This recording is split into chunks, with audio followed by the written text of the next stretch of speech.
Prague keeps gentle promises in daylight, steam lifting from cups in Mala Strana, the astronomical clock preening for applause, initials carved into bark along the Vltava. After dark, the city keeps a different promise, that silence is never empty. It has teeth. It has a needle's eye. Welcome to Somnolent Conspiracies, where we walk the margins of official history and listen for the pages that were torn out. Tonight's path leads to a door that ought to have vanished with its century. The entrance to a doll workshop sealed in the early 1920s, when the city tried to rub it from its own maps. On paper, it is a ruin collapsed beneath bureaucracy. In stone and wood, people still hear knocking, always from the inside. The first story arrives like urban folklore.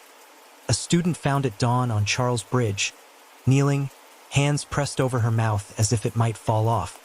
When the medics eased her fingers away, they saw a perfect spiral of stitches, thread so fine it gleamed like mercury, biting with each pulse. A week later, a night watchman at the adjoining warehouse was discovered the same way. His lips sealed from within, the thread drawn tight as obedience. Inside the shuttered workshop, those who trespassed reported rows of benches set as if the shift had merely stepped out for air. Spools still glinted on their posts. Needles lay in ranks like tiny interrogations. And then, at midnight, the metal trembled. Patterns rattled across the scarred wood as if invisible hands were testing the air, seeking flesh to pierce.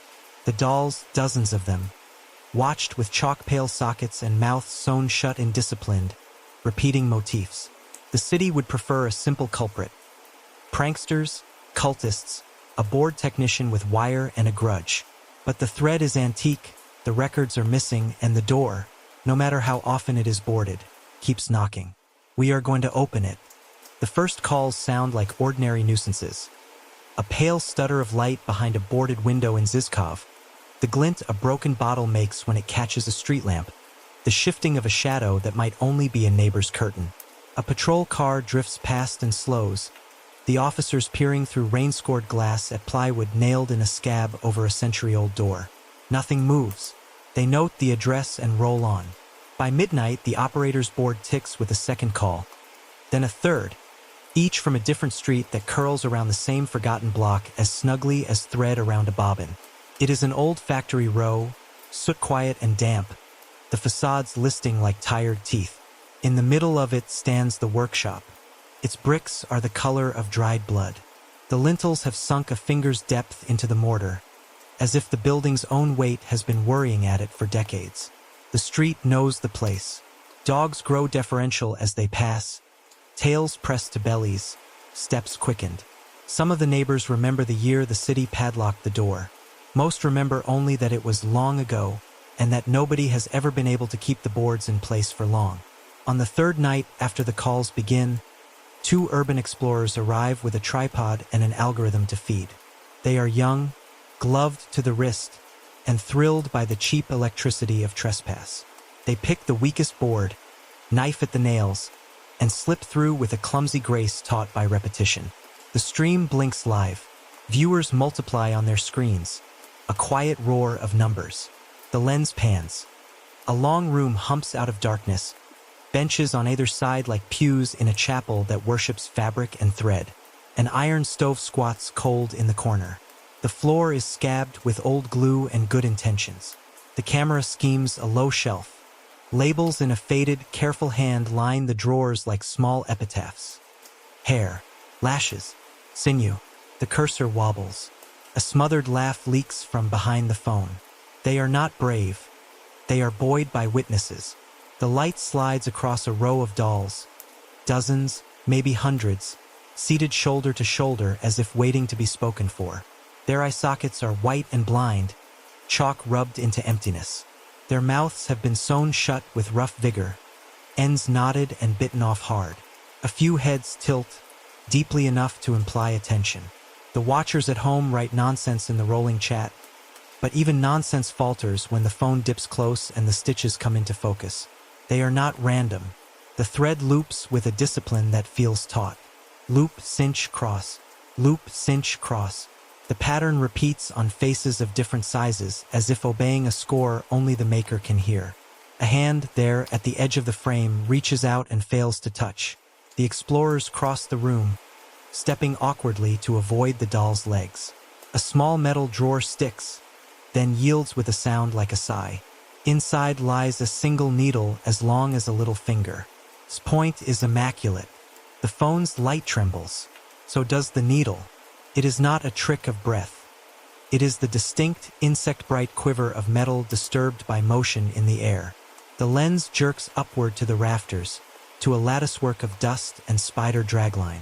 Something somewhere above winks with quicksilver and vanishes. The feed stutters and goes to black.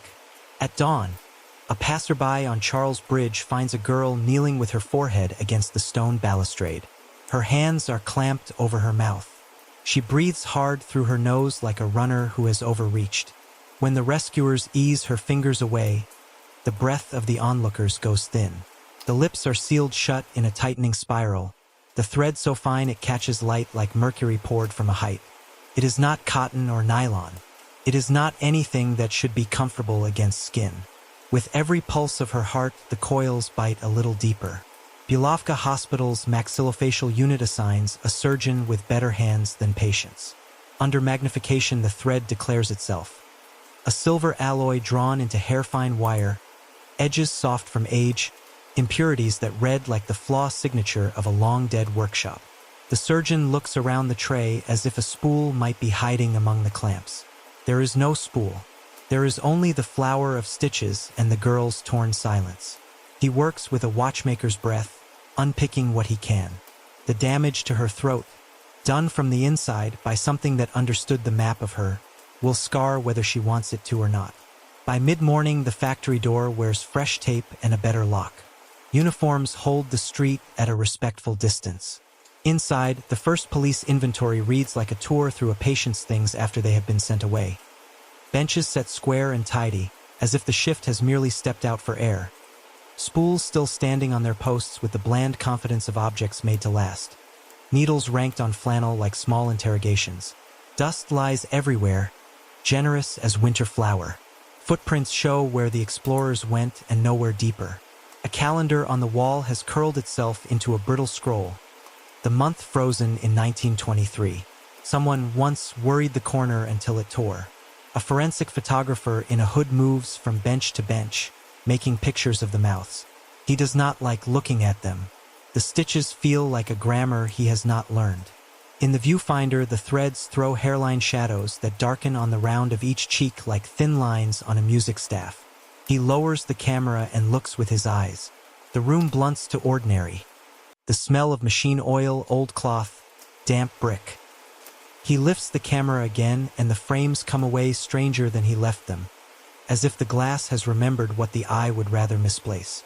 Outside, the city's rumor engine warms. Clips from the failed stream bloom everywhere. Two teenagers might lurk with a phone and a tolerance for dread. Talk shows underline the bridge. Commentators roll their tongues around the phrase, cult prank.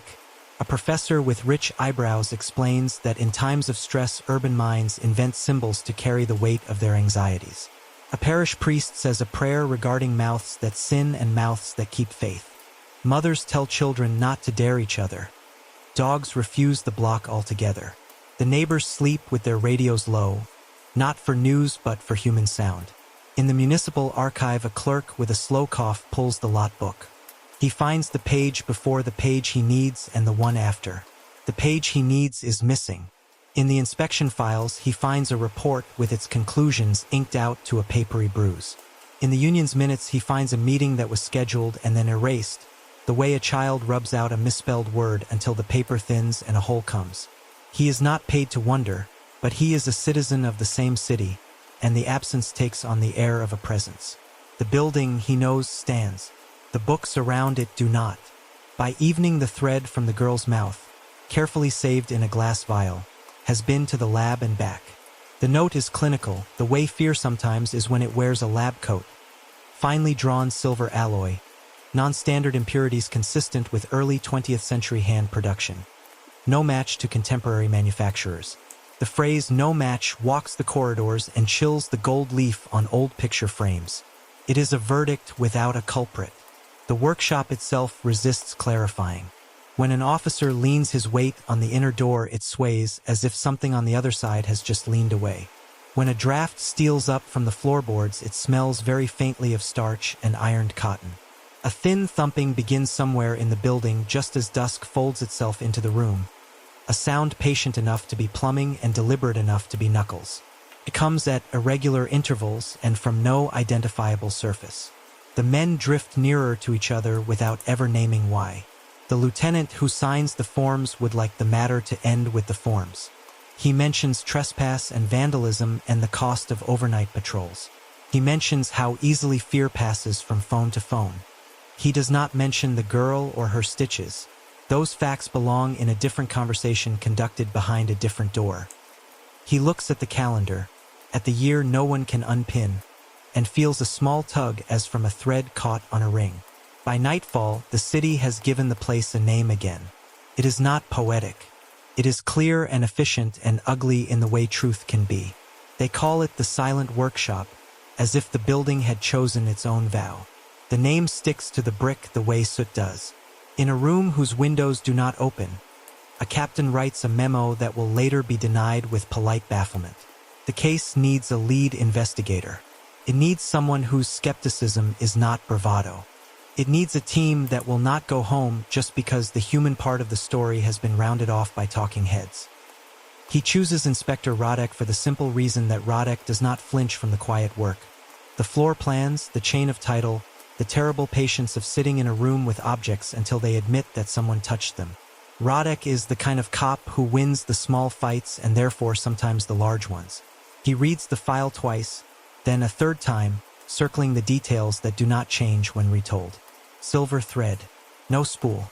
A calendar stopped in 1923. Records gone where records ought to be most plentiful. Lights that come on behind boards thick enough to choke them. The doll mouth sewn with a discipline that implies instruction.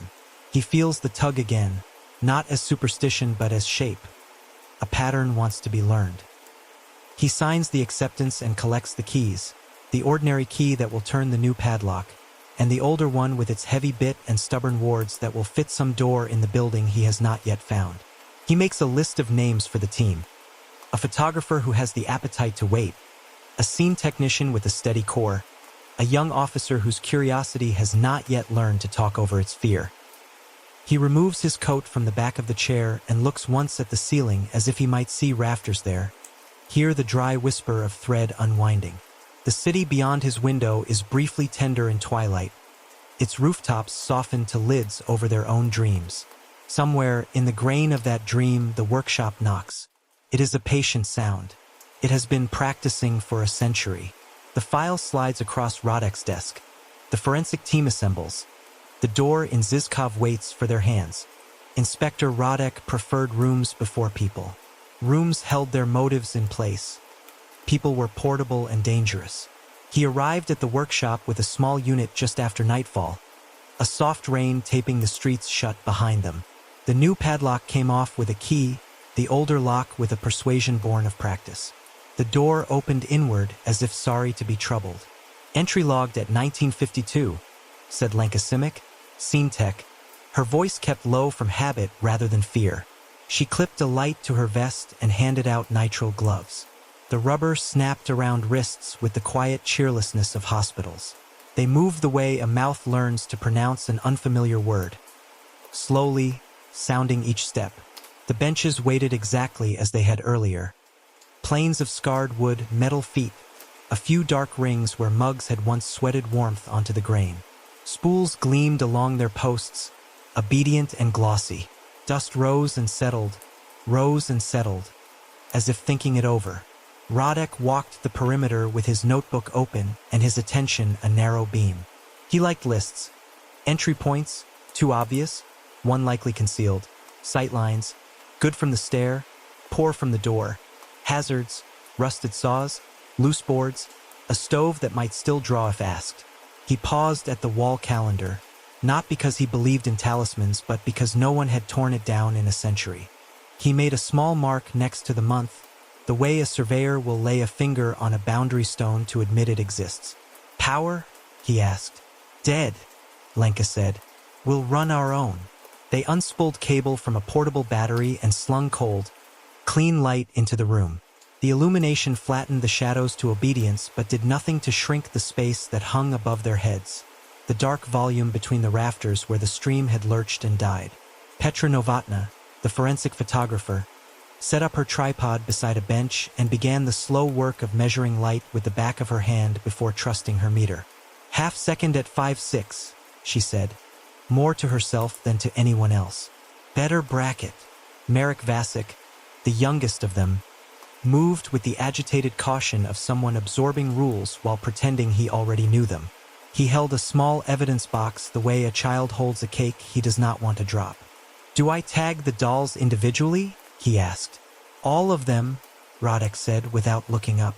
"But note the patterning on the stitches. If it repeats, we'll want to map the variation." Marek swallowed an objection. There were dozens.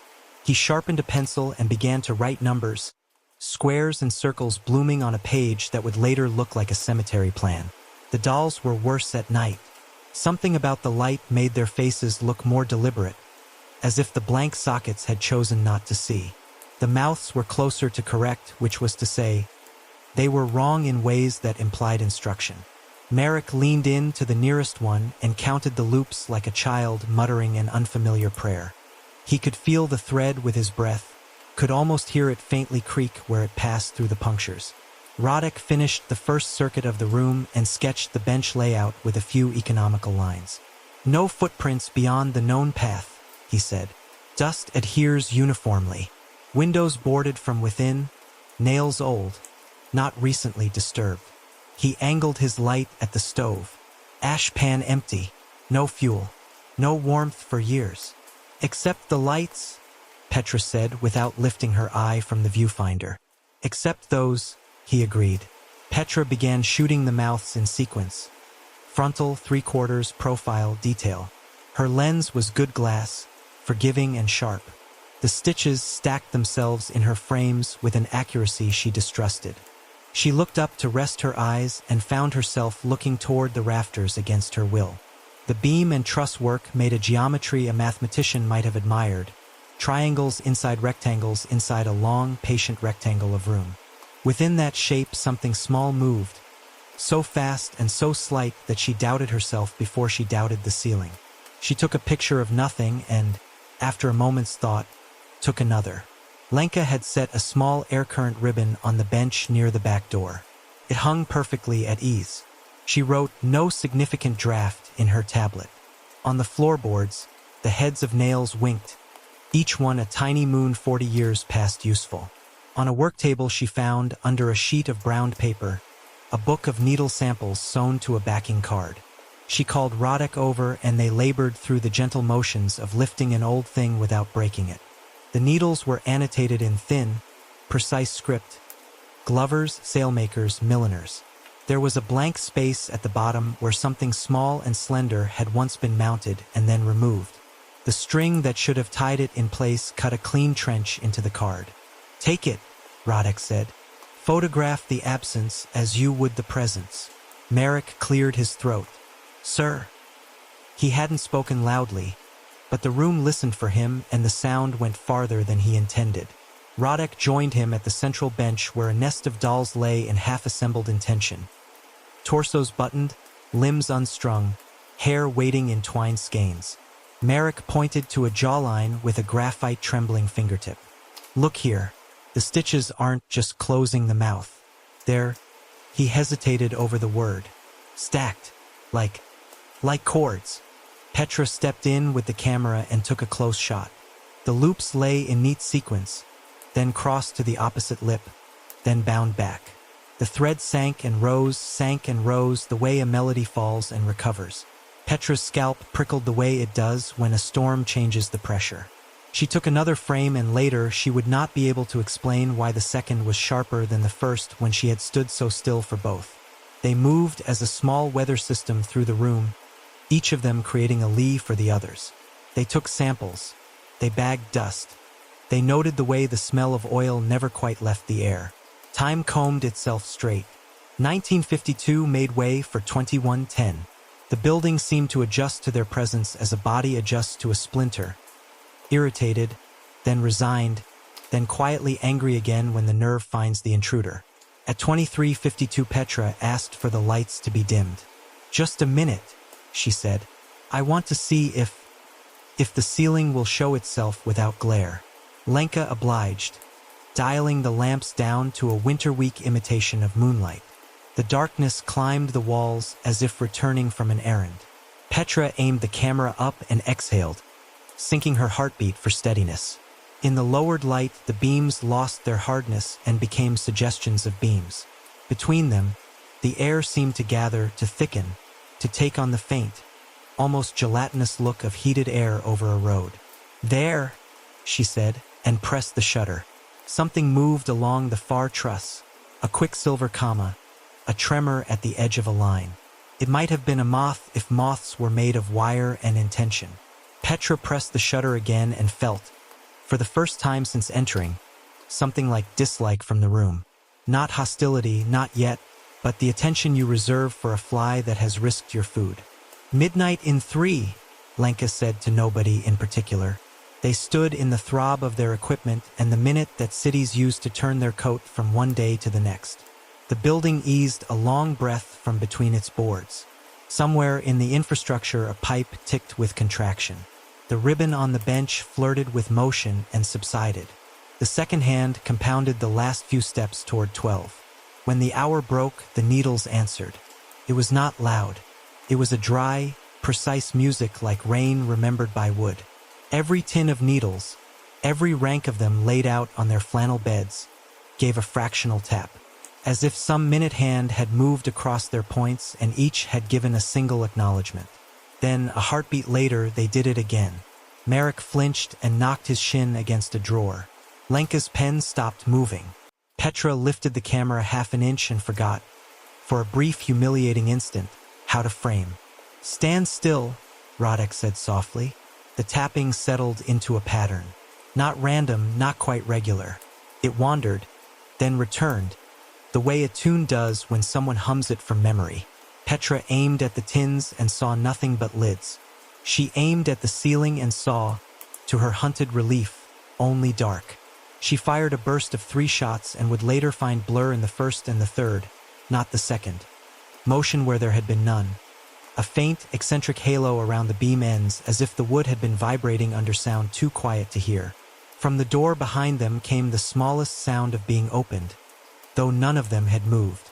The inner latch rattled without authority. They turned together like dancers made briefly competent by counting. "Check it," Rodek said to Merrick, and regretted it even as he said it, because he should have gone himself.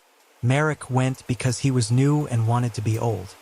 He put a hand on the door and felt the cool of it, then the not cool, an animal warmth as if someone had placed a cheek against the wood from the other side. He took his hand away and it felt empty. He opened the door a fraction. The corridor beyond lay black and felt longer than it should have been. The needles tapped again, once close by. Merrick turned his head. A tin on the nearest bench had migrated 3 centimeters without traveling. It had been there, now it was here with no mechanical history between. He set the evidence box down and, with the caution reserved for dangerous animals and holy relics, lifted the lid of the tin. The needles lay in perfect file. He stared at them until his eyes ached. Then one of them, a slender thing, almost a hair, twitched a distance so small the motion should be called theory rather than fact. He bent closer. He did not see the thread first. He felt it. A hair-thin touch across his upper lip, not pressure but intention. He recoiled and the brief contact became a quick, tidy nick. The pain was nothing. The meaning was more than he had to spare. He put his fingers to his mouth and they came away with the clean line of blood that a paper cut gives, except no paper could have cut so obediently to the curve of his mouth. Petra was there first, hand gentle on his wrist, camera forgotten, light finding the wound. Lenka pulled a sterile strip from her kit. "Hold still," she said, and her voice was exactly as it would have been in a kitchen with a careless child. The line across Marek's lip was so straight that it looked worked. You could almost see where a stitch might start, how easily one could follow another. Rodek looked at the tin. He looked at the doll whose mouth lay nearest. He had the thought, appalling in its domesticity, that the room wanted to measure them. Measure the thickness of a lip, the compliance of skin, the distance between first puncture and second. He closed the tin and sealed it in a bag before he could change his mind. The tapping went on, a little more insistent now, as if they had been taught its terms and had yet to answer. "That's enough," he said. He did not raise his voice because raising your voice gives shape to fear and feeds it. "Pack what we have. We'll brief outside." Lenka wanted to argue in the name of protocol. Petra wanted 3 more shots and then 3 more. Marek wanted not to be the reason grown people left a room. The door behind them sighed again, or perhaps it was only the building shifting its weight, or perhaps something else entirely. Petra's camera beeped with the wheezy optimism of a machine that doesn't know it's unwelcome. They moved with decisive care, as if performing the steps of a ceremony whose priest had died without leaving notes. Evidence into bags, bags into cases, cases into hands. The light rose a notch and the needles quieted. Though quieted was the wrong word. They deferred. Outside, the rain had become a fine, busy fog that found every seam. The air smelled like wet brick and tin. Marek sat on the curb under the overhang and let Lenka strip his mouth with the tenderness of someone cross with the world and not with him. Petra scrolled through images she had not taken with quite enough care and stopped at one that made her stomach pull. A frame of the rafters where, in the upper right, the beam wore a thin flare like a knife-lit edge on. She marked it with a star and closed the viewer because looking again would not make her feel better. Radek stood with his notebook closed. The building watched them from its skin. "We go again," he said, which they all knew and none of them wanted as much as they wanted breath. "Tomorrow, with better ladders, with the acoustic kit. I want the tins catalogued by count and by weight." He felt for the old key in his pocket. His fingers traced its wards like a rosary and found no comfort there, only a plan. He looked at Marek's lip, at the straightness of that brief red seam, at the way the steri-strip made a pale bridge. He imagined a row of such bridges, smaller and smaller, a flock of white gulls descending a mouth. The thought made him angrier than the room had managed. Anger was a kind of warmth, and warmth was protection. He locked the door with the new key and then with the old out of a superstition he would not have admitted. The second lock took on the weight of his hand with a click that felt more intimate than any he had heard in the job. He pressed the wood once, the way you check that a sleeping child is breathing. Then he turned away and the others fell in beside him. Behind them, the workshop regarded the reinscribed boundary and, for now, agreed. The rain combed the street into order. The city made its old, difficult peace with night. They left with samples and photographs, and with a red, precise line across a young officer's lip to mark midnight's terms. Her room looked east over the tram lines. In the mornings, the glass wrote ladders of light across the blanket. But today the sky was the color of boiled linen and the tracks below were quiet. The girl kept the curtains half closed as if brightness hurt. She lay propped on pillows with a thin white strip stitched like a bridge across her upper lip where the surgeon had set the wound to heal. When she swallowed, her throat worked in brief, careful clicks, a mechanism newly suspicious of itself. Her name was Adela Konechna. She was 21, a literature student who had learned to translate terror into language before terror taught her that not everything could be turned. There was a clipboard on her lap, a cheap school one with a spring clip that had lost its spring. A black felt-tip pen lay beside her fingers. The nurse had given her a bell in case she needed them quickly, but she preferred to tap the pen against the board twice. The motion was brisk, efficient, as if she were answering a question to which she already knew the shape of the answer. Radek pulled a chair near the bed and sat with his notebook closed. He had learned that some people spoke more willingly when they didn't think they were being collected. He introduced himself and the others, Lenka at the foot of the bed, Petra by the window, her camera dark, Marek in the hall because he had asked to stay and Radek had said no. The nurse checked the 4, checked Adela's eyes with a small light that made her blink, and left. The door made a click that took its time dying away, like a sewing machine coasting to a stop. "You don't have to push," Radek said, and Adela cocked her head as if to say the words did not fit her. She put the board on her knees and wrote, the felt-tip letterform sturdy and upright. I want to.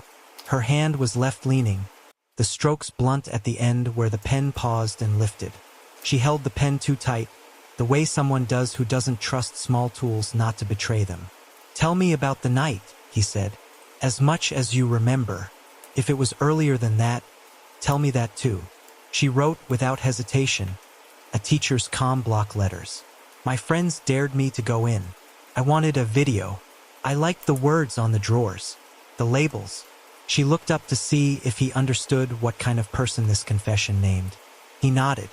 They were handsome labels, he said. The hand careful.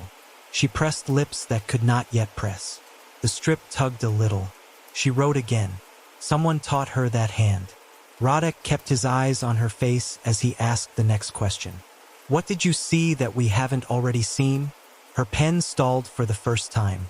She twitched her fingers as if feeling the small scar the surgeon had left low on her palate.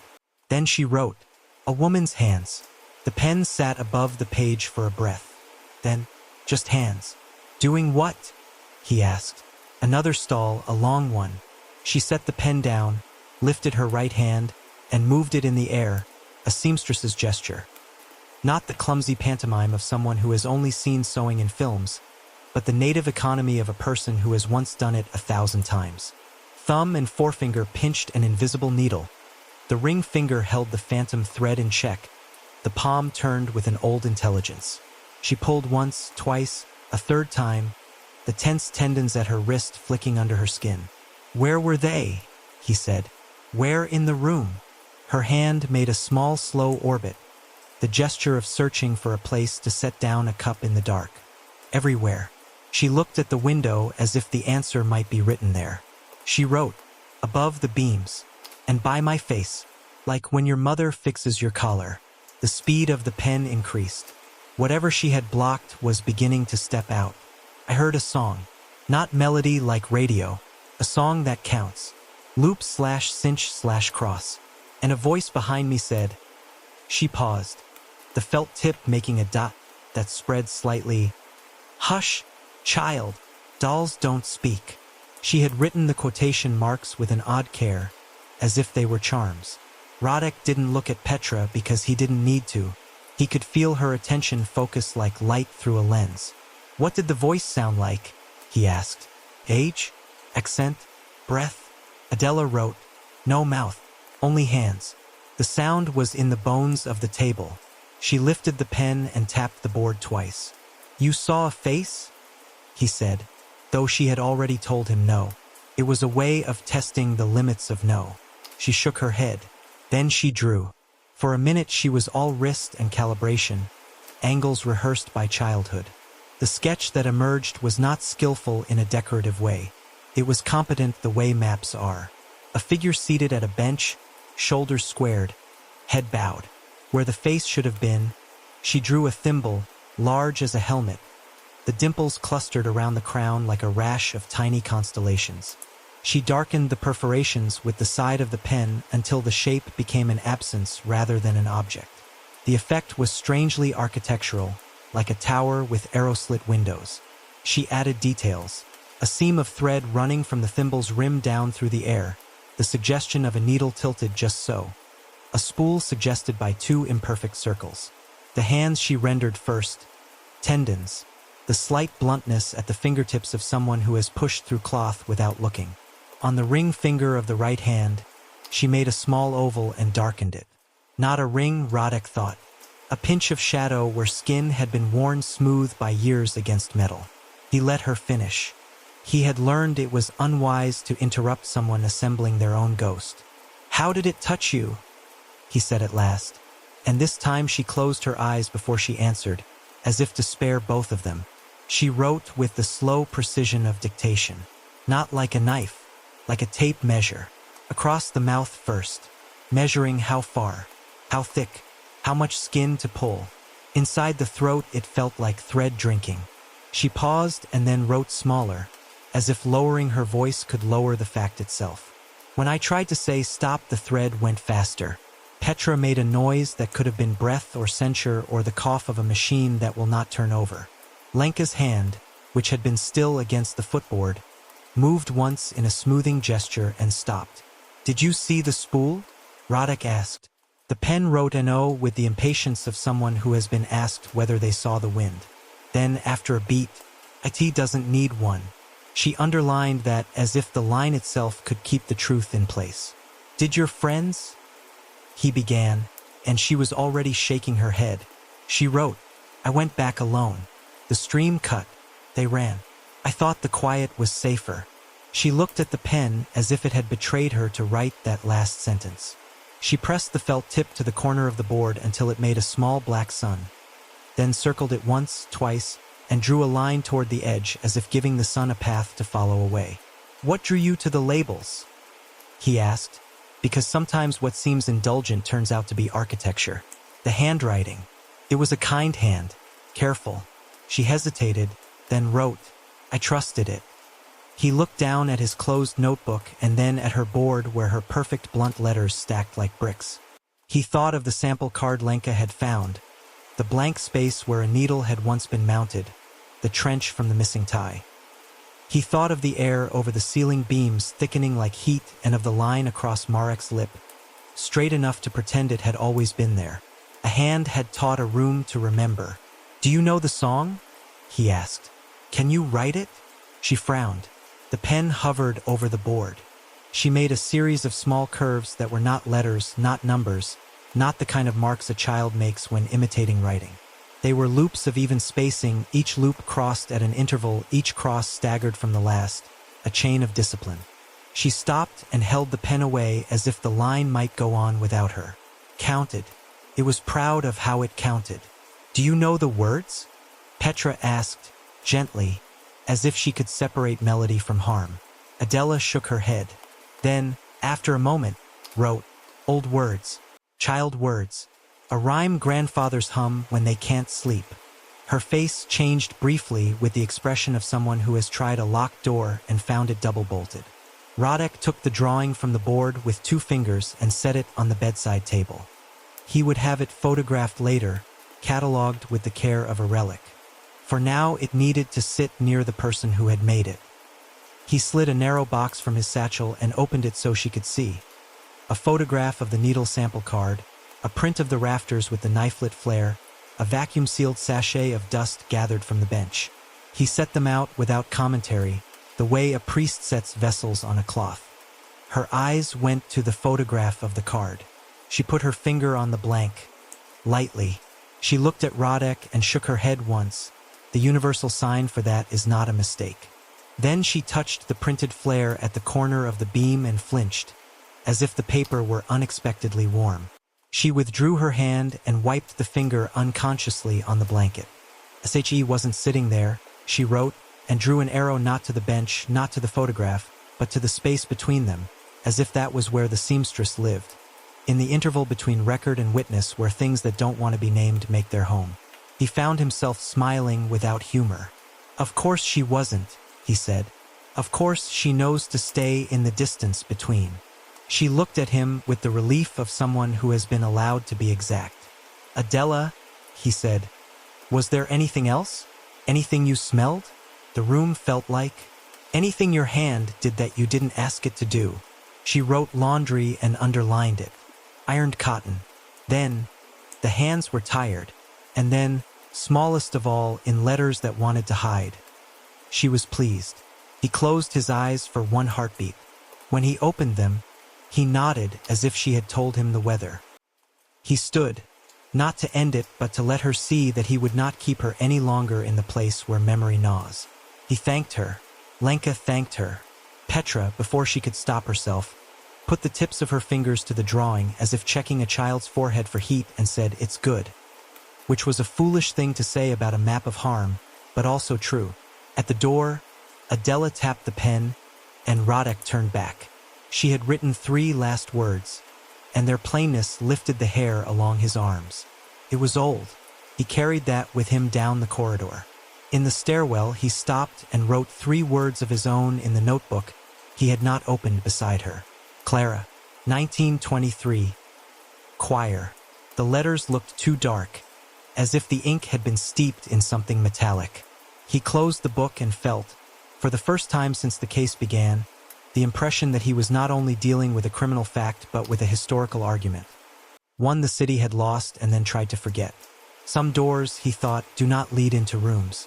They lead straight into the century that made them. Outside, the trams had found their noise again. He let the sound pour through him, human and shameless. On the way back to the car, he bought a paper from a kiosk he never used and, while the vendor counted his change, looked at the headlines populating the day with a manageable inventory of dangers.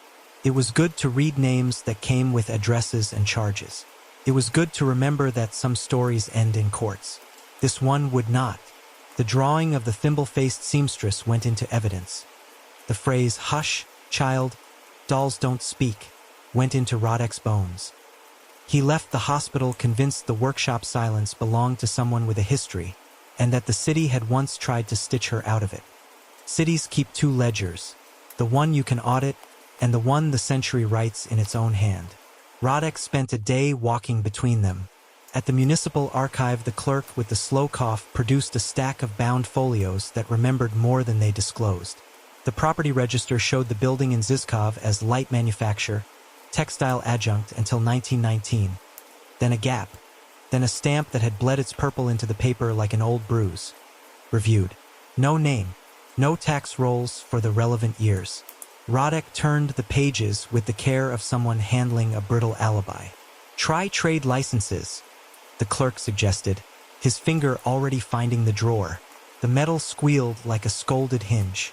There it was, written in the polite exactness of an imperial form long outlived by its empire. Havelkova, Clara, Seamstress. Dolls and repairs. Date of issue, 1911. Renewal through 1918. The signature, small and steady, sat like a stitch at the end of a line. Rodek made a note of the address attached to her early license. It matched the workshop. He asked for union minutes. He was handed a ledger with edges like toast. The entries around 1920 grew stingy. Someone, somewhere, had developed a habit of using fewer words when more would have served. Even so, the pages could not help leaking. Petition re. Hours for girls in Havelkova shop. Complaint. Hair handling unsanitary. Request to audit materials stated as sinew. The word looked ashamed of itself on the paper, as if it had meant thread, and only later remembered its origin. He checked shipping records. Thread, yes, cotton where it could be found, linen when it could not. Hair by the kilo, swept from salons and bundled in newspapers, a practice old enough to predate disgust. And then, as the shortages deepened and the country learned to repair itself with what it could salvage, invoices for catgut. Not for surgery, not for music, at least not as declared. In the margins of one bill a clerk had doodled a line of small loops crossed at intervals, the idle music of a bored hand. Rodek felt the childish urge to put his finger on the loops and count them. The personnel ledgers were worse. Names in and out, most of them women, a few boys apprenticed to sweep and prepare glue. In the year 1922, the column destination after separation began to favor a single word: America. But the passport office records did not rise to meet the ledger's optimism. The names did not appear on ship manifests. They did not appear in parish farewells. Families wrote complaints, and the complaints went to ground. Where the minutes recorded the wailing hinge of public grief, later hands had pasted slips of paper that, when removed, left behind pale rectangles of silence. Rodek took his small pile, license copies, union extracts, a poor photograph of the workshop exterior with women in their coats dispersing after a shift, and walked 2 streets over to the newspaper office that kept its dead on microfilm. The reels gave him advertisements: dolls mended for Christmas, discount on lashes, and then a flurry of smaller, more frightened text. Warehouse guard injured, disturbance at Zizkov factory, police inquiry continues. One column halted mid-sentence where the film itself had been scored. The surviving half read, officers struck by needlework of singular, and stopped as if the century had bitten the ribbon. He sought the parish registers not because he had patience for piety, but because parishes paid attention to departures and arrivals. The priest was new, but the sacristy was old, and a box labeled confessions. Anonymous, 1920 to 1924, kept under the stairs reminded Rodek that anonymity always leaves fingerprints. There were slips, names clipped, dates intact, in a tumbling hand. "Forgive me, Father, for I hate the sound of sewing, and I took hair not my own, and I heard them in the floor." One poor scrap had been written by someone who did not trust letters, the lines of her pen making loops crossed at tidy, repeating intervals until the page grew too dark to accept ink. Afternoons were for the registry of deaths. The column that should have held certificates for injuries at the workshop held two oblique entries, both in the summer of 1923, officer incapacitated, cause, injury to oral cavity, sergeant same. Rodek copied the names and went looking for next of kin. One grandson answered his door with a terrier at his heel and a memory stuffed with family folklore. His grandfather, he said, had never whistled after that night. He had not been physically unable. He had simply lost the habit of putting sound through his mouth. "Dolls?" the old man said, and his laugh was a flat thing. "We had no money for dolls. We had girls, and we tried not to have girls disappear." He fetched a biscuit tin of papers and laid them out like a diviner. There were two photographs Rodek had not seen, the workshop floor taken from the door in a blade of winter light, and a portrait of a woman labeled in pencil K. Havelkova, 1915. In the floor picture, the benches held still as furniture. Every woman in the frame had her head bent, hands working, shoulders disciplined into narrowness. In the portrait, Clara sat bolt upright, the lines of her face carved by long attention. She wore a plain dress and, in lieu of ornament, a thimble on her right ring finger. The thimble shone a little too brightly for ordinary use. "Pretty?" the grandson offered. Rodek resisted the easy agreement. The mouth was level. The eyes were something else. He had seen people in interrogation rooms who wore that expression when they had already decided to outlast you. He found one last ledger that the archive clerk produced with a half-smile, the universal expression of a fellow conspirator in benign crimes. It was a small register maintained by the city's inspection office, the sort of book that would not survive a zealous purge because it was too dull to count. It had stamps about fire exits and ventilation that read now like prayers. It also had, slotted like a pinhead, an observation from June 1923. Basement sealed by order. Access prohibited. Plan amended. The amended plan showed no basement, but the original plan had gone missing. "Who ordered the seal?" Rodek asked. The clerk produced an ink pad stamped out of pigment so old it could only make the idea of a stamp. The impression read, Capecchi. It was a policeman's name, fallen out of the roster between wars. The file that should have told him why had been chewed at the edges by mice, and where the center should have been there was only the paler rectangle of an absence that had not bothered to disguise itself. Even so, a three-line memo from late that summer limped into readability. Raid suspended, casualties, evidence retained, further action, then the tear. The handwriting was small and defensive, as if the letters themselves expected to be called to account. Rodek asked for gossip. He got it. An old seamstress who had worked in a different shop remembered a girl transferred for speed, meaning she could close a run of mouths in the time others took to choose thread. "Clara?" the woman said, and her fingers, without thinking, made a pinch and draw motion that set something hard moving under the skin of her wrist.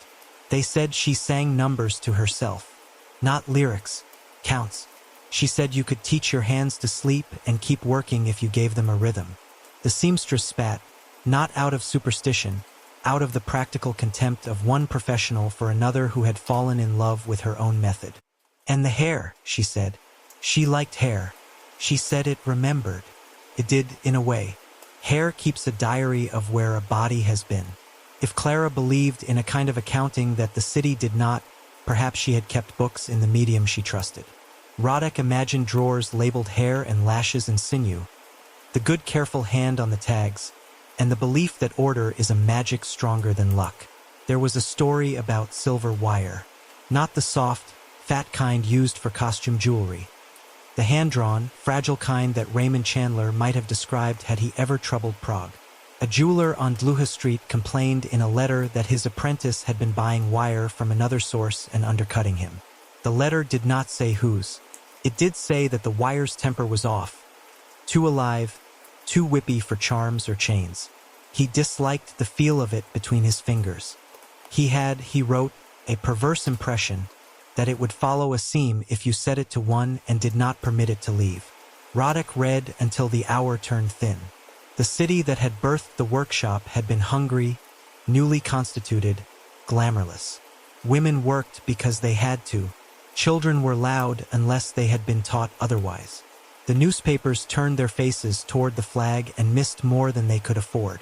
Behind all this, a person had believed that you could correct an entire world with enough care and the right tools. Why not demolish it?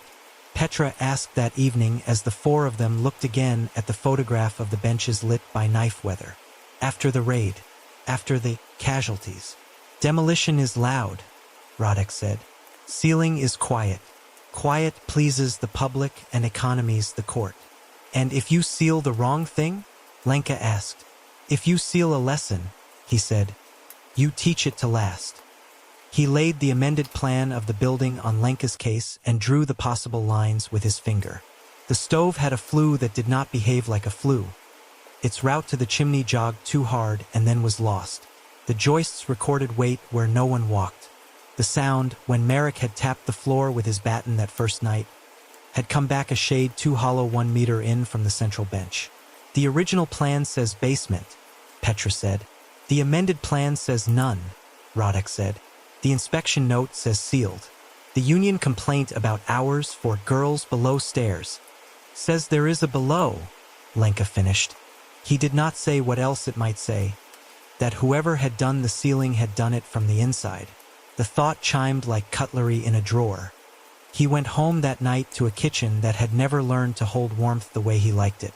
He boiled water and poured it down the drain for the sound and the steam, both human comforts.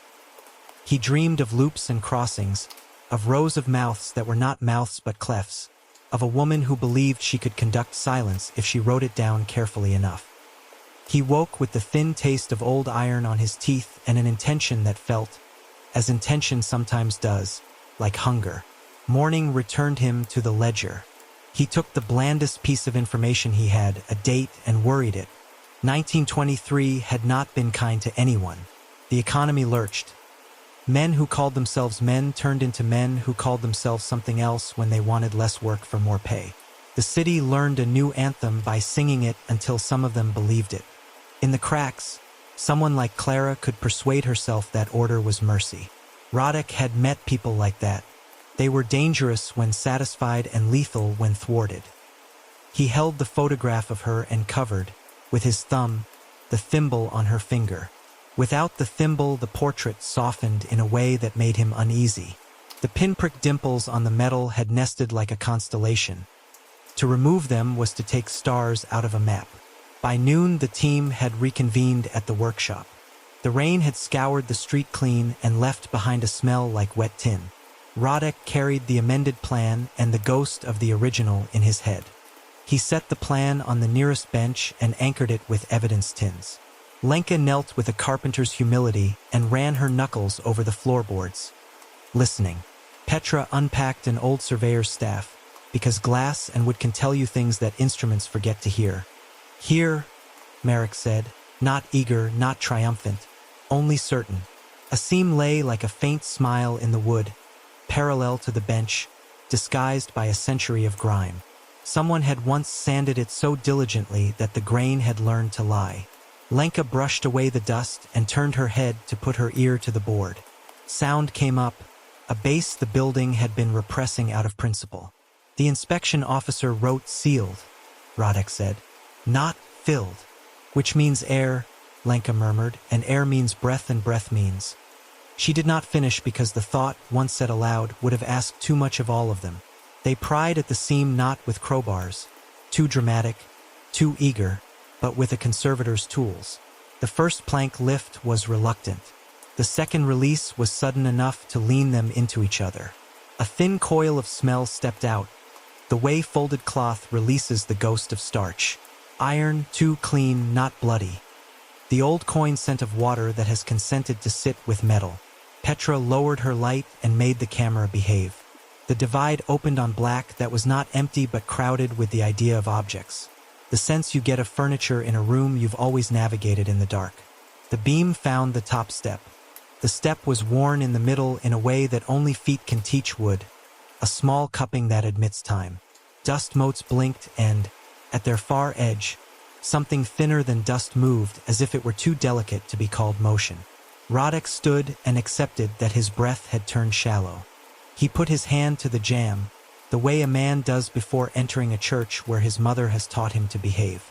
He did not descend. Not yet. The city had told him once, in his oldest training, that permission precedes action. The building did not give it, but it did not deny. He marked the seam on his plan the way you mark a door on a map drawn for someone who will have to use it in the dark. He looked at Lenka and saw her counting tools. He looked at Merrick and saw him unconsciously touch the steri-strip on his healing lip. He looked at Petra and saw her angle the camera to hold the top stair in a small, obedient frame. "Seal it for tonight," he said. "We go below with an air monitor and a second exit." And with the knowledge that this was meant to be closed. "By whom?" Merrick asked. "By someone who thought silence could be installed like a fixture," Roderick said. "By someone who mistook the absence of sound for safety." He replaced the plank with the same care with which he'd lifted it, the care of a man tucking a child into bed in a house that is not his own. The seam looked back at him with maddening innocence. The amended plan said there was no basement. The floor said there was. By dusk, the team had found the hidden seam and the first steps into the dark. Stairs descending into a space the city had tried to subtract from its own memory. They went back in daylight because daylight makes a promise even to basements. The street had the rinsed look of early afternoon after a thin rain. Roderick arrived with the acoustic kit in a battered case.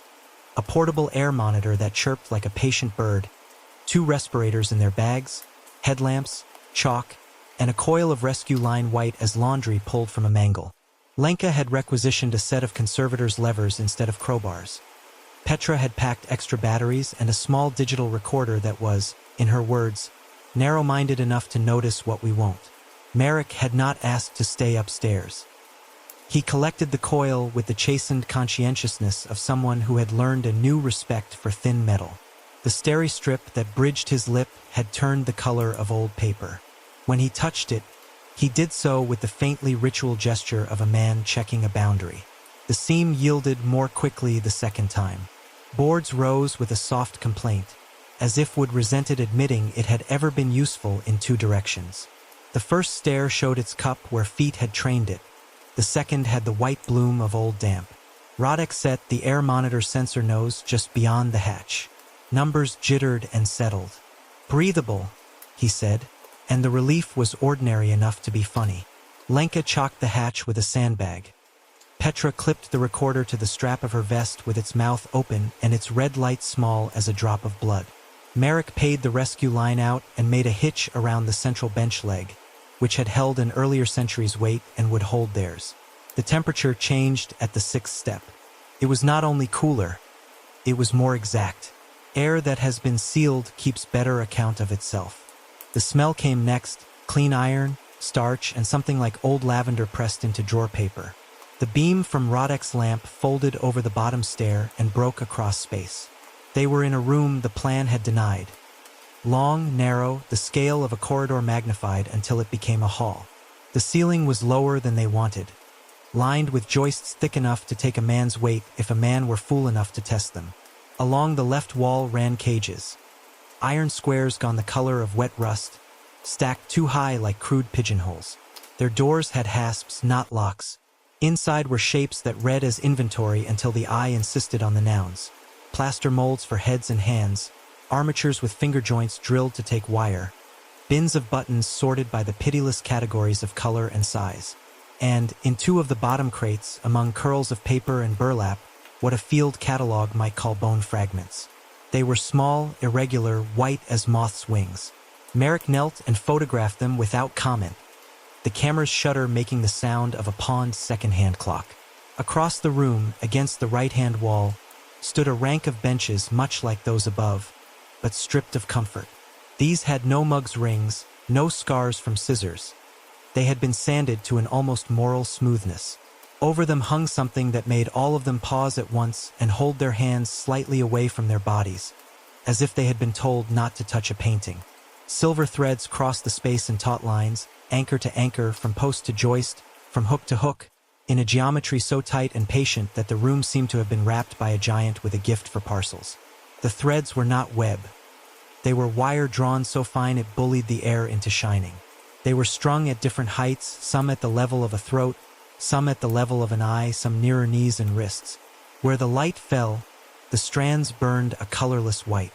Where shadow touched them, they vanished and then, with the slightest change of angle, flashed like a hair in sunlight. "Don't move quickly," Roddick said, and then realized he had spoken too late because everyone had already chosen slowness. Lenka raised her hand and traced the nearest strand without touching. Her finger stopped an inch shy of it, as if heat were coming off the wire. "Static?" she murmured. The hair along the back of her hand lifted by fractions. Petra angled her lens and swore softly when the autofocus hunted and failed, cozened into thinking there was nothing to see. She took the camera to manual and focused not on the wire but on the empty air so the wire would appear when it chose. Roddick followed the lines with his lamp until they converged at a bench raised on blocks in the center of the floor. On the bench sat a sewing machine whose brand badge had been polished so often its letters had been persuaded to stay bright while the world dimmed around them. It was an old pedal machine with a flywheel large enough to remember inertia. The belt had been replaced at least twice. The last leather loop had cracked and been supplemented with a short run of wire links as neat as rosary knots. In front of the machine sat a figure. From a distance it looked like a child grown badly, light, jointed wrong, patient in the way only made things can be patient. Up close it resolved into a mannequin assembled from pieces that should not have liked each other but had been taught to agree. A head made from a mold half-cast and papered over with book pages so old the print had turned the color of tea. A torso constructed of wooden stays and thin ribs, arms joined with twisted wire at elbow and wrist. There were no legs. The skirt of a dress, stiff with starch, hid the precipitous drop to the bench. Where hands should have been there were hands, though hands with flattened nails, the skin hollow at the knuckles, the pads shiny from uses that had nothing to do with touch. Roddick's first terrible thought was not superstition. It was craftsmanship. Someone had made this with attention. Someone had taught it what its posture meant even when no one watched. The figure sat with its back straight and its chin inclined in approval. A thimble, heavy, ridged, too large to wear, had been set over the place where a face should be. The dye marks on the metal caught the light and squinted it into constellations. Silver thread coiled from beneath the thimble's rim, ran in a single line to the machine's needle, and from there out into the room, where it separated and multiplied over the benches until it met the anchors that made the ceiling a map. Merrick stopped breathing. He could feel the seam at his mouth trying to align with the nearest taut line. He put 2 fingers there as if to remind his face of his intentions. "We document first," Roddick said, "because rules make their own warmth. No touch unless necessary. No cut without 2 witnesses and a photograph." "Cut," Lenka said, not incredulous, not eager, only asking for the shape of the plan overtly enough that the room could hear it. "If we need an exit," Roddick said. They began the work that auditors do in churches, measuring sanctity with a tape and numbering it with chalk. Lenka tied bright tags to the lowest wires and formed a small path like a child's game through a string maze. Petra photographed every 7th anchor point full frame and then in detail. Then, suspicious of the way perspective could lie, she took a slate and wrote distances with her own hand as if the numbers would be more faithful if they understood who had brought them into the world.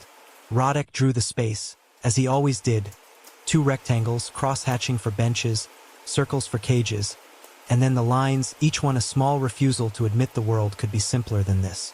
The air moved in small, deliberate ways. When Petra's sleeve brushed the house-fine shadow of a strand, the wire thrummed, not audibly, but with a pressure that wrapped the bone and informed it of the strand's temper. When Lenka leaned her weight away from a cluster of lines to reach an anchor near the floor, the wire nearest her hand tightened, as if the room disapproved of intentional imbalance. Merrick, in his corner with the bone fragments and the neat tray of cotton swabs, felt the peculiar shame of someone intruding on a drawer where another person kept their relics. He tried not to anthropomorphize, then found he preferred anthropomorphizing to the alternative. "Listen," Petra said, and they did. The recorder on her strap voided the silence into numbers and kept count. At first, there was only the ordinary palette of a sealed room. Their breath, the small whip of wire against air, the mousefoot of dust dropping into a new home. Then, in the space that sits exactly between sound and its idea, something like a melody collected itself. It was not a tune so much as the ghost of a tune, the implication of one. The rhythm came first, a slow, demonstrative counting that turned out not to be numbers. The counts were motions. 2 loops somewhere on the right, a cinch in front of them, across a beat later at head height near the cage wall.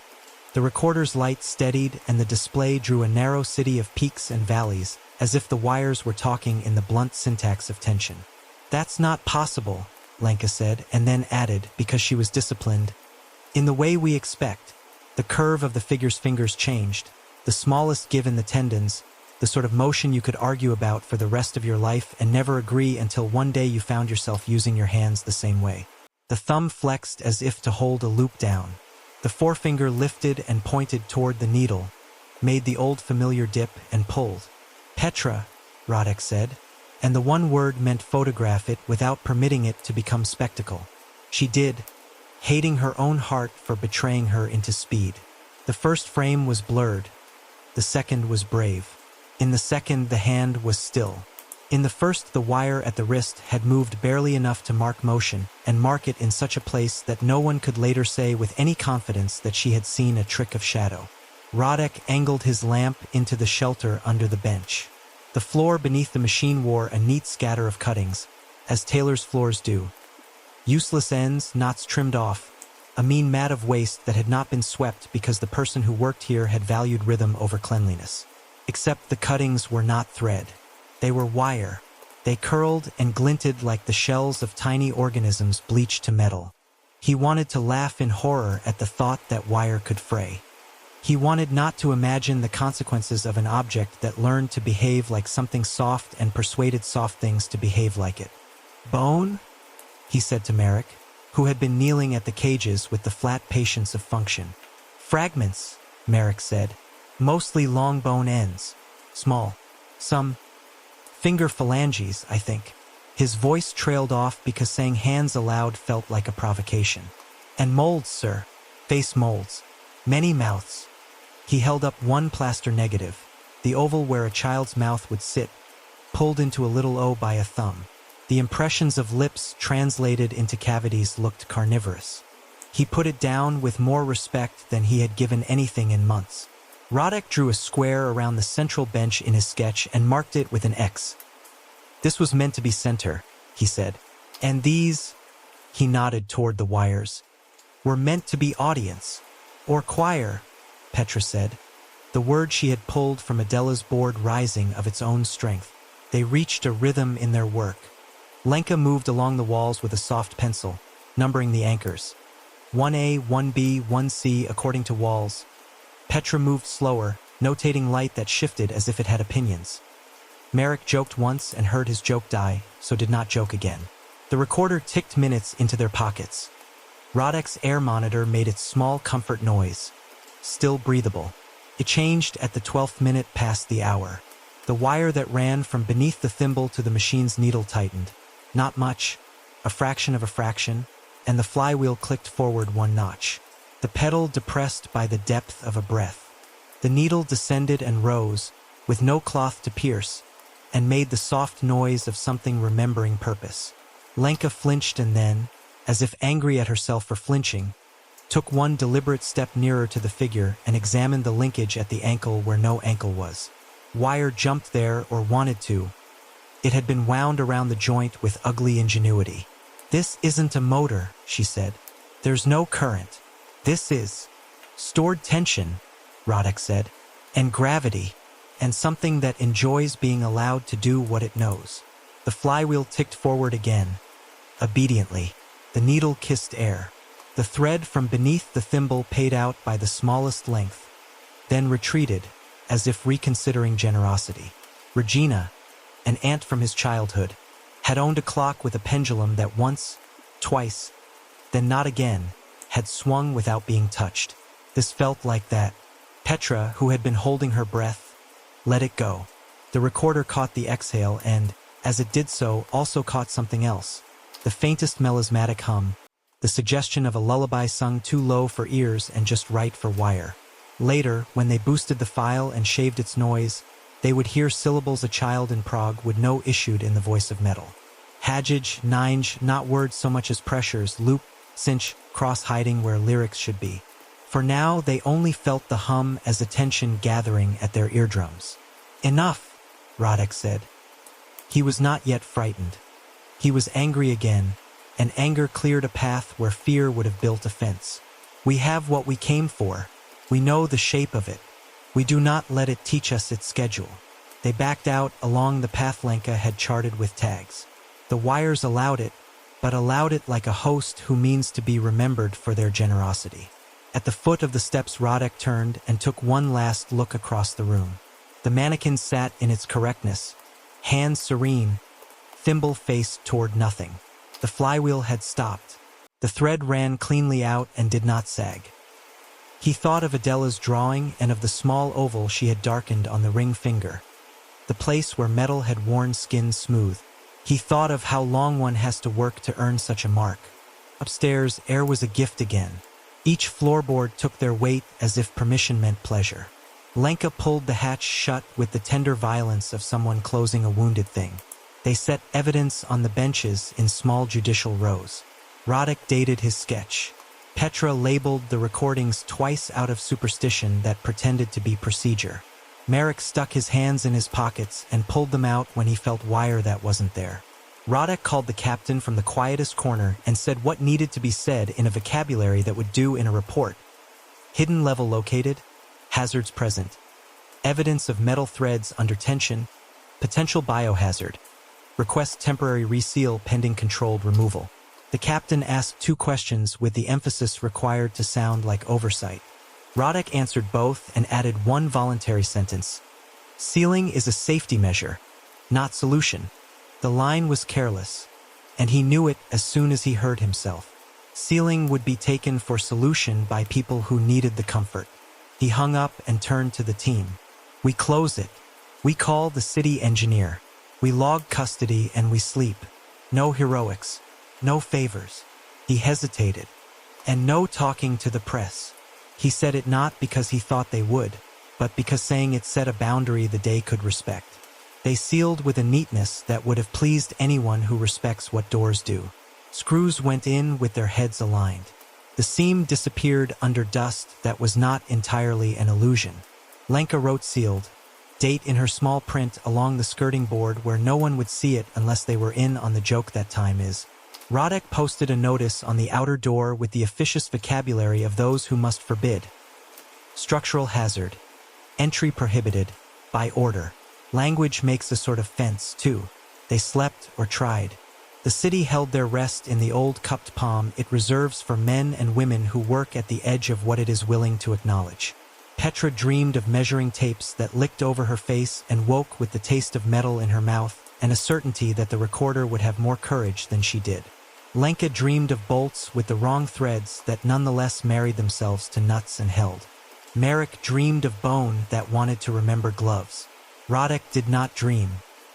He lay on his back and examined the ceiling as if it were a plan, tracing with his eyes the route of a flue that did not properly behave like a flue. By mid-morning, before the engineer had returned his call, the story was online. It was not their story at first glance. It was a 600-word piece on a crime blog maintained by a journalist with perfect eyebrows and a tolerance for threats. The headline was precise in the way imprecise things sometimes are. Silent workshop hides silver web. Police seal basement. What are they afraid of? The accompanying photograph was grainy, the way a thing shot through a crack is grainy. It showed wire like rain held still. It showed the corner of a bench. It showed the base of the sewing machine's flywheel and enough of the figure to look like a human seated at work. The comments multiplied like barbs. Cult, performance art, police hoax, old women's gossip, dolls don't speak, LOL. One commenter slowed the photograph and drew arrows to what he said were bone collections, and did not bother to spell the word right. Petra sent the link to Radek with a single word, sorry, though she had not been the leak. Lenka sent the words we were seen and then deleted them because it mattered less who had seen than what had been taught to look. Merrick typed I didn't and stopped because the sentence was too small beside the fact of the photograph. Radek read the piece twice and then again, 2 slow circuits as if he were a hand learning a seam. The photograph was taken from a vantage they had not used. It was from the descending stair, through the wires, with the camera held low and unwisely. Someone had come after them or had been there when they were and known how to keep quiet. He remembered the door sighing when no one had put a hand on it. He remembered the caps of nails blinking like small moons. He remembered that the city was a maze of adjacency and that sometimes people slept nearer to you than you could bear. He called the captain and weathered the iron patience of a man who expected to be blindsided on a Friday. He called the engineer and said, "Now!" He called the clerk with the cough at the archive and said nothing because there was nothing to say. But the call said, "We are in company." He called no journalist because journalists do not like being called except with the things that make their stories better. By afternoon, a second piece went up with a line of text that quoted no one and told too much. Recorder captures check Lullaby Underground, audio. Someone had either heard them talk about the recorder or had a source they had not imagined. The clip was low, the kind of low that makes your stereo think it is broken. If you knew the song, you could tell yourself you heard Hajj, Ninj under the wire hum. If you did not, you could still be taught to feel a count. Radek printed the article and smoothed it with the side of his hand as if straightening cloth before a cut. "Seal it again," he had said last night. He had sealed it. The city had unsealed it the way cities do, by looking, by guessing, by wanting a story that belonged to everyone. He closed his notebook and opened it on a fresh page. He wrote without haste. Reseal inadequate. Need plan that is not a lid. He resisted the shape of the next thought and wrote it anyway. If we shut it without undoing it, it will go where shut things go, side streets. Mouths. Songs. The hatch was back under screws. The notice hung straight on the door.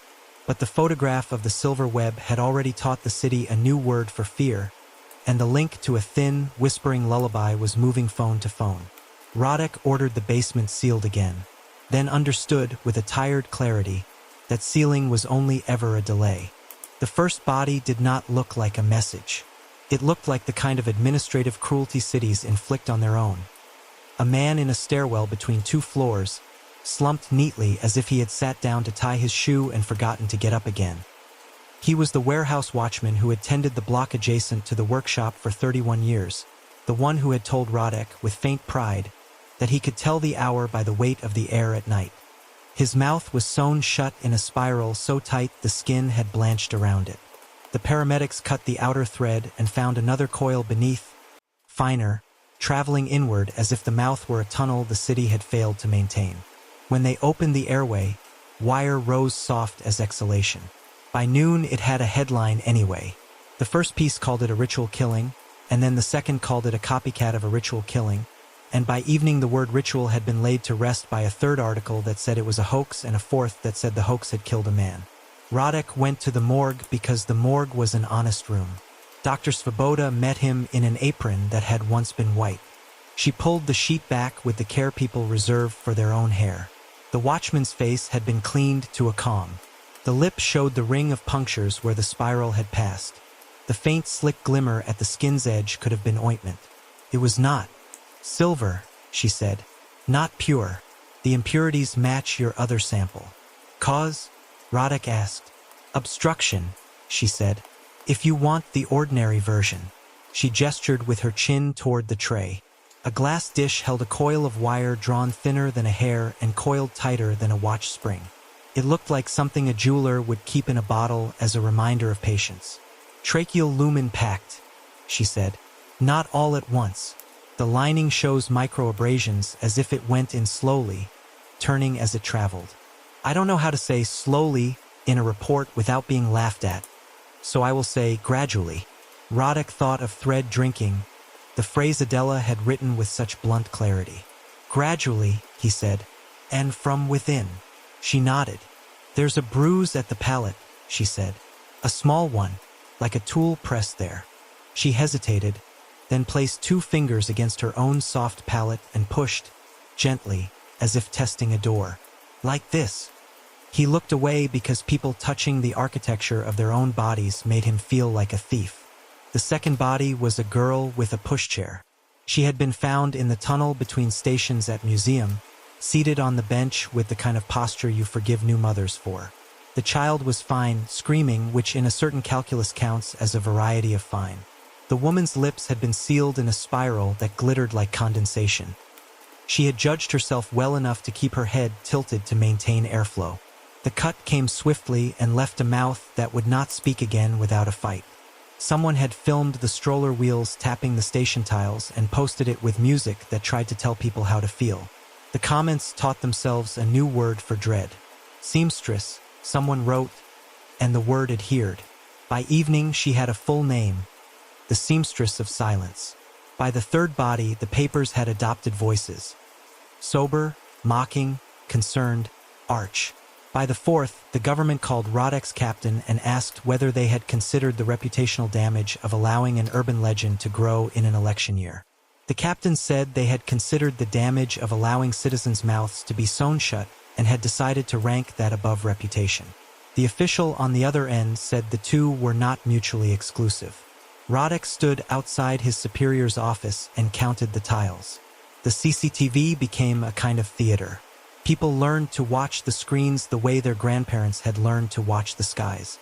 In an office corridor in Carlin, a camera recorded a copy paper box sitting, innocent, beside a shredder. Then a flicker, a shine the shape of a falling drop, then static. The recording stopped 3 seconds before the timecode reached midnight and resumed 3 minutes after, with a janitor discovering a man seated and no longer part of the office. In a tram at Letna, a lens captured passengers' eyes all at once, turning to a window and focusing on nothing. If you slowed the frame to the point where it became its own hallucination, you could see a filament cast a line against the glass like a hair on a pillow. Lenka stood in the dark beside the evidence rack and watched a loop of a hallway in the municipal archive. The cough of the clerk who had helped Rodek rattled through the microphone, then softened. He strode into frame with a stack of forms, put them down, and pressed his fingers to his upper lip as if to feel whether he had remembered to shave. A glint appeared between his fingers and the skin in the web of his hand flinched. He looked at the space where his hand had been and then, with the puzzled obedience of someone being led away from a thought, sat down. The camera lost signal. When it came back, an assistant who had not yet learned to distrust rooms found him and dropped her clipboard. The forms went everywhere. Lenka closed the file, sat on the floor, and put her head on her knees. The thread did not always kill. It sometimes measured. Merrick brought in a boy from a corner shop who had a line drawn across his lip like a threadmaker's smile. The boy said a line had brushed him like a cat's tail, and that his first thought had been of his grandfather's jokes about girls who talk too much. He was ashamed of the thought but not of the scar. He asked for a picture and took one in the bathroom mirror with his phone. He titled it "Kissed by the Seamstress" and sent it to a girl who understood that symbols are a currency and immediately blocked him. In the lab, Petra stood at a monitor with a sound engineer who owed her a favor from a case with entirely different nouns. They boosted the basement recording until it showed its teeth. Under the noise, a melody emerged, reluctant, like a child coming indoors. It was a lullaby that had learned to be a map. The engineer, who had a musician's practical cruelty, stripped away the lowest register, and what remained was a series of pressures that matched, in rough ratio, the loops and crosses printed on the mouths of the dolls above. Petra felt stupid for weeping. The engineer, who was kinder than he wanted to be, turned a dial and pretended to be surprised by the result so she could pretend to be surprised too. "You hear it?" he asked. "I hear counting," she said. "I hear instruction." "You hear a choir," he said, and she did. The pressure came then in a shape Rodek disliked because it looked like help. A ministry liaison arrived with his tie knotted to the millimeter and a smile that stopped a courtesy short of friendship. He set a folder on the captain's desk as if returning borrowed property. "We'd like to harmonize messaging," he said. "It is important to tamp down panic. We propose you attribute the incidents to an individual acting with wire and coercion, some kind of gang hazing, perhaps. If you say this with confidence, the press will find it easy to repeat. And if we say a song is being written with mouths? The captain asked, in his good way of making questions sound like statements. The liaison did not blink. Then you will raise the possibility that songs can be written with mouths, he said, and people will ask you to sing them. He looked at Radek with a kind of professional politeness that makes men into departments. You are the lead investigator, yes? You know what I mean. Say less. Radek considered, briefly, what it would be like to be the kind of man who could say less and sleep. He thought of the stairwell, of the paper tray lid that had been found beside the watchman, of the way the wire had nested as if gathering itself for a winter. He said, "We will say what is true. You will say what is useful," the liaison corrected gently. "You will say it before midnight." They said less. The press said more to fill the vacuum. Tailors were insulted on trams. A girl threw a handful of needles at a police van and laughed when they scattered because laughter is an old defense. In a craft store on Vodakova, a clerk found that their wall of notions made passers-by flinch. She covered the hooks with a bedsheet. The bedsheet looked like a shroud and shoppers crossed themselves without admitting it. A jeweler took his wire off display and said he had never liked the feel of it anyway. The radio ran a piece on urban legends and how to recognize them. People listened and then called in theories that were more inventive and less comforting than the host had been prepared to hear.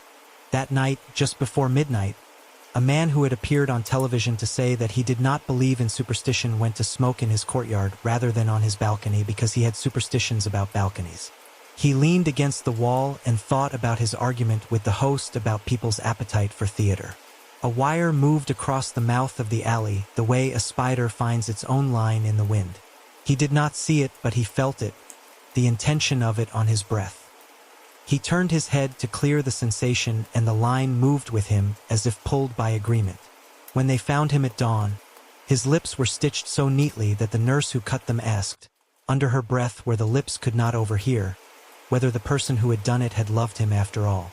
Radek began to think in terms of removal, of cutting all the lines at once, of bringing up the central bench and setting it on a truck and letting the city see the thing that had written its fear under their noses. He did not say this aloud because Lenka would have told him there was no safety in spectacle.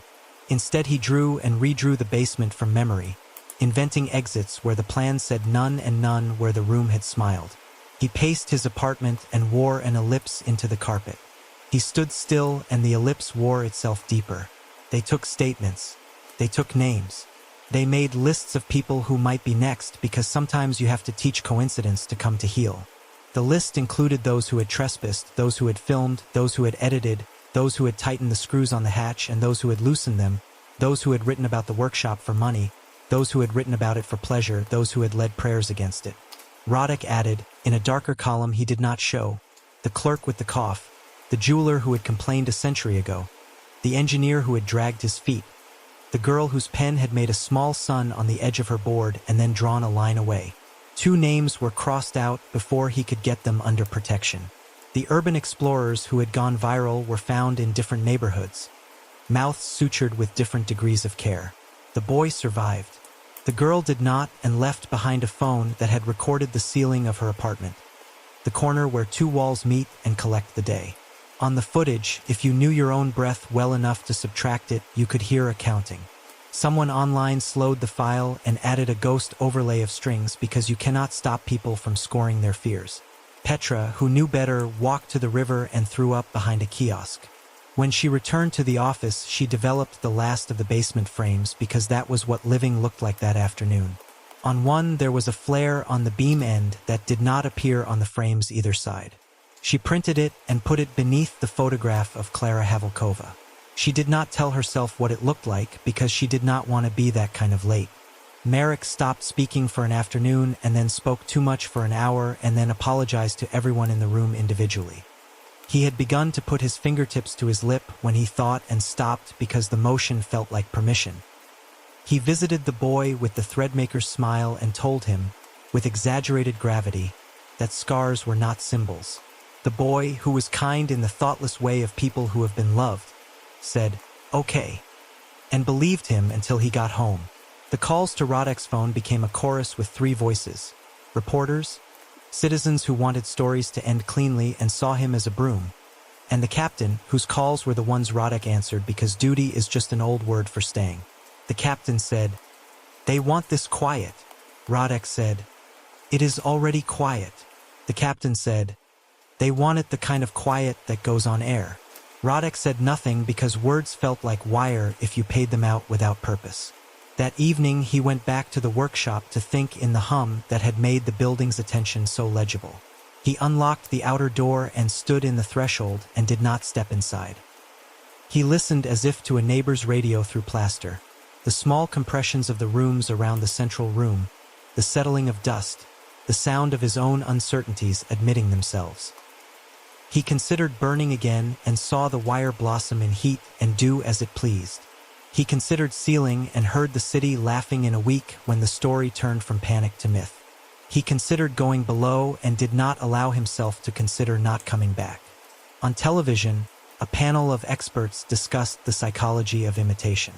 A woman with arched eyebrows said the human mouth is a symbol and symbols are cheap.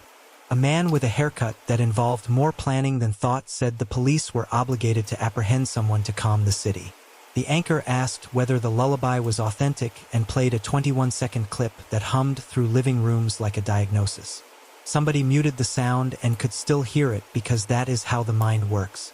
At midnight, the phones at dispatch lit with calls. A conservatory student on Smetanovo Nabrizi reported a silver line strung between two trees at the height of his throat. A couple in Zizkov watched something glint across their window, the way a needle finds its own path through cloth. Nothing took them, not then. The calls were like pins set in a map. The city had always been a pincushion.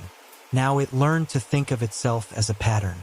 Rodek wrote an order to pull non-essential officers off night street duty not because he thought it would save lives, but because he refused to feed the room bodies.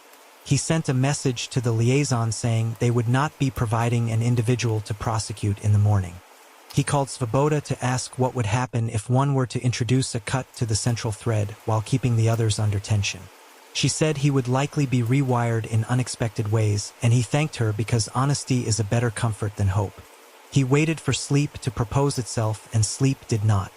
He stood in his kitchen and watched steam rise from water he had boiled solely to watch steam. He let the kettle cool and poured it out, and the steam rose anyway.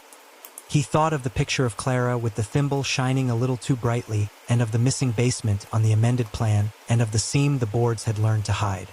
He thought of the childlike neatness of the coil in the glass dish at the morgue. He thought of the two words he had written, Clara, choir dot, and did not cross either out. Near dawn he wrote a note to himself on a square of paper he would later misplace and then find behind a radiator. If you don't go alone, she will learn the rhythm of a group and conduct you. If you go alone, you will only have the rhythm of your own breath to betray you. He left the note on the table and went to rinse his face. He looked at himself the way you look at a stranger in a hotel mirror when you have woken in the wrong bed and the wrong city and have to choose a name to answer to. He chose his own. In the morning, the captain said, "You look like a man halfway to a decision." "In the morning," Rodek said. "Everyone looks like that. Say less," the liaison told him at noon. "Say nothing," the captain told him at 4. "Do something," Petra told him at 6. He thought of the wire paying out under the thimble and of the flywheel's obedient tick. He thought of the Count Adela had shown him with loops and crosses that weren't letters. He thought of the woman who had called herself careful on her own licenses and of a city that had decided carefulness would save it the trouble of difficult mercy. He packed a small bag just before 11. The old key with its stubborn wards, a pair of shears heavy enough to hold their choice, a cheap rosary he did not intend to pray, chalk, the air monitor, a flashlight with a lens that had never yet forgiven a lie. He did not leave a note because leaving notes is a superstition disguised as courtesy. He stood in the street and felt the hour lower itself over the city with the slow dignity of a theater curtain. Somewhere, bells argued about which was correct. He walked toward the workshop as if the shortest line between 2 points had a right to expect people to behave. By the time the clock hesitated at midnight, Rodek had decided. He would go back to the workshop alone and ask the basement the question it had been waiting a century to be asked. He went alone because groups have rhythms and rhythms can be conducted. The street recognized him the way streets learn people who refuse to stop coming. It made room. The workshop door gave at the touch of the old key with a compliance that suggested rehearsal. He had brought the shears, the chalk, the air monitor, a small torch whose lens had never forgiven a lie. He had not brought luck. Luck belongs to people who believe the world negotiates. Inside, the light was wrong. He had cut his lamps as soon as the door fell to behind him, expecting the room to accept its darkness back with possessive relief. Instead, a pallid clarity lay over the benches, the kind of light that accumulates without source, as if the air has been told to remember brightness. The spools glinted modestly. The stove wore its old iron like the patience of the poor. Every object had an edge. It was not bright. It was decided. He stood just inside the threshold and listened. Rooms reveal themselves by how they hold sound, and this one held it like breath. A hum gathered and released, too steady to be electricity, too disciplined to be plumbing. Machines were working somewhere without moving. He marked the door frame with chalk out of habit and out of respect. He had a superstition of leaving a small language for himself to step back into if the room decided to speak over him. The hatch was not latched. It lay like a taut mouth in a quiet face. He lifted it, and the sound it made was already counted by whatever listened below. The first steps received him with the old carefulness of wood. Air rose to meet him. Iron, starch, that faint lavender saved by drawers and habit. He set the air monitor's nose forward. The little bird's heart beat green. He went down. The basement had prepared itself. The wires were still strung, a geometry of obedience. The anchors sat in their numbered patience as if a meticulous god had finally been satisfied. But the room no longer felt like a plan. It felt like an instrument held in a musician's lap. The silver lines wore a tremor not visible as much as legible to skin. The flywheel on the machine had rotated a minute's worth since the last visit. A change so small the hand refuses to admit it till the eye insists. Roddick stood where they had stood and did not enter yet. The chalk made a small cross on the post beside him. The shears warmed in his palm the way things do when hands prepare excuses for them. He took the path Lenka had mapped in tags that no longer hung there. Something had tidied. The lowest wires at throat height now ran an inch higher, deferent, as if a host had remembered the stature of a guest. He passed between two strands at the level of his eyes and felt the small press of their attention on his corneas. When he looked away, it followed like an afterimage. The figure at the machine, the mannequin they had named to keep their nouns steady, sat as before, correct at the bench. Back straight, wrists taut to patience, the thimble heavy on the place where a head would declare an identity. Its hands were poised an instant short of work. It was unchanged in every way that matters when change happens. And yet Roddick knew it had been waiting. Objects learn the hours of the people who love them. The hum thickened. A thread of sound ran under the silver, then around it, then through it. He recognized the architecture of the lullaby the way one recognizes a childhood apartment by the corridor's echo. Loop, cinch, cross, the counted pieties of a person who believes numbers are a mercy. He remembered Adela's hand making the seamstress's gesture. The dip and pull, the press of the thumb, the little turn that tames tension. His mouth went dry at the word tames, as if it had been the wrong verb all century. "Clara," he said, trying the name in a room that had learned to dislike names. The word sounded like it had been pushed through cloth. He had not intended to speak. The room received the offering without gratitude. Something rose into the air where the rafters should have argued darkness. It was not smoke. It was the glint a needle makes when you tilt it through light, multiplied until the multiplication became a texture. At first he thought he had disturbed dust, and then the dust learned to align. Needles, he thought, not because he saw points, but because he felt points the way lips feel a draft by absence made exact. The swarm moved with the intelligence flocks borrow from math. It gathered, loosened, narrowed, and drew itself to a line as straight and unforgiving as a seam. He did not back away. He lowered his chin to deny the throat. Fear takes instruction if you give it. He lifted the shears and did not open them. They would be nothing more than the shape of a refusal if he used them at the wrong time. The swarm swerved politely around the arc of the raised blades as if the gesture counted as grammar. He found himself nearly laughing with the terror that mimics relief. The hum adjusted. The wires achieved a quiet unison and then separated again, as if answering staves. A small motion began at the machine, the pedal depressed by the weight of a foot that was not a foot. The flywheel answered with the docility of a remembered task. The needle dipped and rose. The thread from beneath the thimble paid out half a breath. He watched it without blinking and felt his eye ache as if the thread had been drawn across it. The mannequin's hand moved. It was not a twitch. It was a taut motion that belonged to work. Forefinger lifted and guided the loop. Thumb pressed a place to hold it. The wrist turned with a confidence that comes from injury and then from mastery. The wire at the wrist did not protest this time. It contributed. The hand reached toward nothing and found exactly what it intended to find. No cloth. Air takes stitches if the stitcher believes the world is misbuttoned. "Speak," said a voice, and the word did not come from the thimble or from the air. It came from around things, the bench wood, the iron post, the wire itself taking the shape of language the way water takes the shape of a cup. "Speak, and I'll stitch you quiet." He had thought he was prepared for the intuition of voice. He had not been prepared for its etiquette. The timbre was not cruel. It was pleased. Adela's last small writing returned. She was pleased.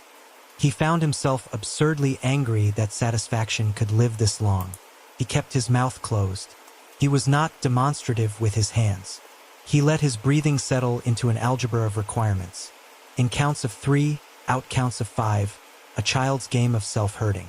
The swarm lowered to the level of his face and trembled there, humming, not yet touching, measuring. He recognized the movement the way a tailor recognizes a customer's mouth for a fitting. He had watched his mother unspool measuring tape and slide it against a seam not to cut but to imagine the cut. This was that gesture, touched to his skin by a century that mistook intimacy for competence. "Clara," he said again softly, because names, even their wrong ones, were tools and he had brought only a few. "You made quiet," he said, "the way other people make dresses. You fitted it to people who were not your size. It does not suit them." The thimble turned a fraction, as if a face had acknowledged a compliment. The motion revealed nothing and conveyed attention. The pedal sighed. A wire somewhere above his head eased and another tightened in answer. The swarm tilted so that his lips sat in the shallow of a bowl of intention. "You took mouths," he said, "because mouths make mistakes. You corrected them. You thought the city would thank you." The voice, that arrangement of room and wire, answered with the patience of someone explaining a thing to a child. "I kept them from wasting themselves. The consonants came through iron, the vowels through wood. I kept them from making cheap weather. I taught them to count." He wanted, irrationally, to apologize for the century that had answered nobody with gratitude. He wanted to ask who had taught her to count. He stood still. The chalk mark at the post behind him glowed like propriety. The needles gathered closer, the swarm narrowing to a disciplined line. He could feel the field of it, pressure without contact. He thought of the smooth bruise on the pallet Svoboda had shown him and raised the shears the smallest amount, not as threat as punctuation. "If you speak," the voice said again, indulgent, "I will stitch you quiet. You are the kind that wastes breath on blank paper." He tried not to laugh. He made a small, inoffensive noise in his nose that still counted as speech, and the swarm leaned in. The first touch was not a puncture. It was the suggestion of a radius against his lip, as if someone were drawing a circle and asking whether he preferred a tighter fit. He did not move. The wire tasted the curve of his mouth with the impersonal competence of a measurement. "Loop," said the room, almost fond. "Cinch. Cross." He felt the tiniest nick. It arrived like an idea and left like a fact. Heat followed. He tasted metal, new and old. He thought of Merrick with his fragile, ridiculous courage and his steri-strip like a small bridge. He thought of the bridges on other mouths and felt rage improve his posture. "You taught hands to keep working while you slept?" he said. keeping his lips still enough that speaking hurt and the hurt sharpened the words. "What did you teach your quiet to do when you woke?" The swarm faltered, not in confusion, not with that mind, but as if considering politeness. The thimble turned the width of one die dimple. Above him the wires droned a chord. The flywheel made a tick so precise, he could have set a watch by it if he had wanted to share time with this room. A second touch came at the opposite edge of his mouth. Not a puncture. Promise. He held. He did not cut lines. Not yet. He stepped back the smallest distance, and the swarm came with him like a dog trained to heel. He put the post between himself and the machine, and the swarm paused to consider etiquette again. It did not like furniture used as a person. He took the chance the pause afforded and drew the shears across the lowest wire at knee height, not to free himself, not to escape, but to learn the room's temper. The blades closed with the familiar marital clack of metal consenting to metal. The strand did not give. The shears rang faintly, as if he had struck a tuning fork. He had expected that. He did not expect what followed. The other wires tightened in sympathy, as if consoling a friend, as if the room had backed itself into a choir posture. "You can't cut the choir," the voice said, calm as law. "You must cut the soloist." He felt the smallest ridiculous triumph to have drawn instruction. He glanced at the thread that paid from beneath the thimble and saw how it entered the eye of the machine's needle and from there climbed the air like an articulated thought. He knew what the soloist was. He also knew that if he cut it now, he would be punished with education. The room would teach him what bodies are worth when tied to intention. "You used mouths as spools," he said, saying it made him colder than he had been at the door. "You paid silence into them and took it back out like thread." "I improved them," said the wire with kindly fatigue. "I made them useful." He took another step and the swarm followed. He took another and felt a wire whisper against his cheekbone, a courtesy that came with the warning of hair lifted in weather. He could go around the bench or stand at it like a pupil called forward. He chose the grammar of refusal. He walked along the cage wall instead, keeping the wire's attention at the side of his face, refusing the theatrics of the center. The hum tightened. A handful of needles, not the whole swarm, just a convincing sample, peeled off and arranged themselves parallel at his eye level. For a brief childish second he believed he could see their tiny eyes glinting. Then he had to accept that his mind had supplied eyes to make his fear legible. He did not blink. He dared his eyes to water. He let them. He stopped 3 paces from the bench. The machine's belt had frayed further. A short run of wire links had been added, as if someone who respected leather had been forced to hire metal as a foreman. The pedal depressed a fraction with nobody's weight. The needle dipped and rose and did not thread him.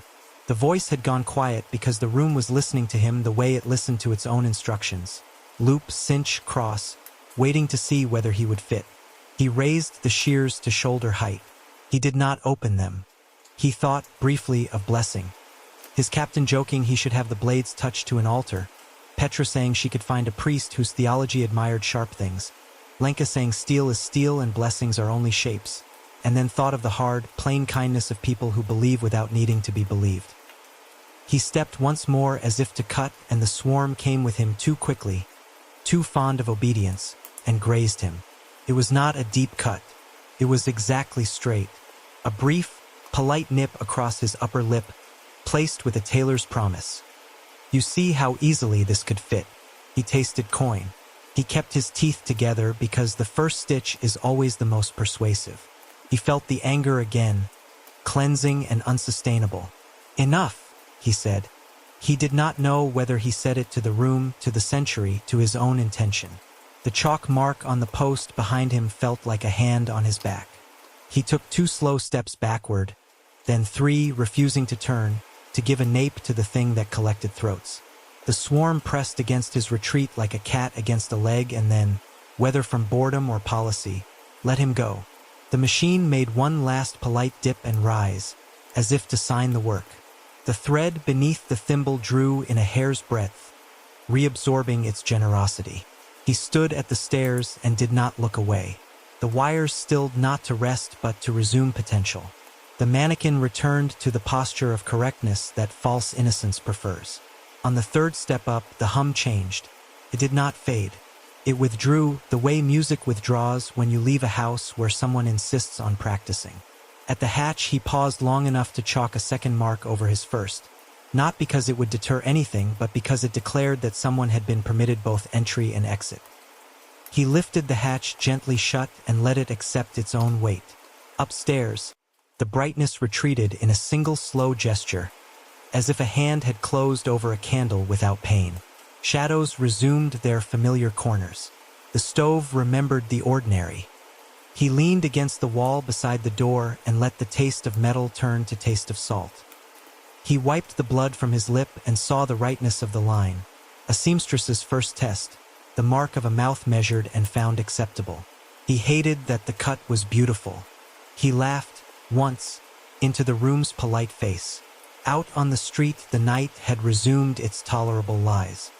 He locked the door with the new key and the old and pressed his palm against the wood because he still believed in gestures no room could own. His breath came back as property. On the way home, he found himself nodding to strangers as if he could return their mouths to them by small courtesies. He did not call anyone. He did not tell himself a story in which his not running counted as courage. He let the anger cool into a plan. He wrote 3 words on the back of a receipt and stuck it in his wallet where only money tends to live. Mouths as vessels. He added a 4th across the top because a plan lacking superstition is easier to defeat. Choir.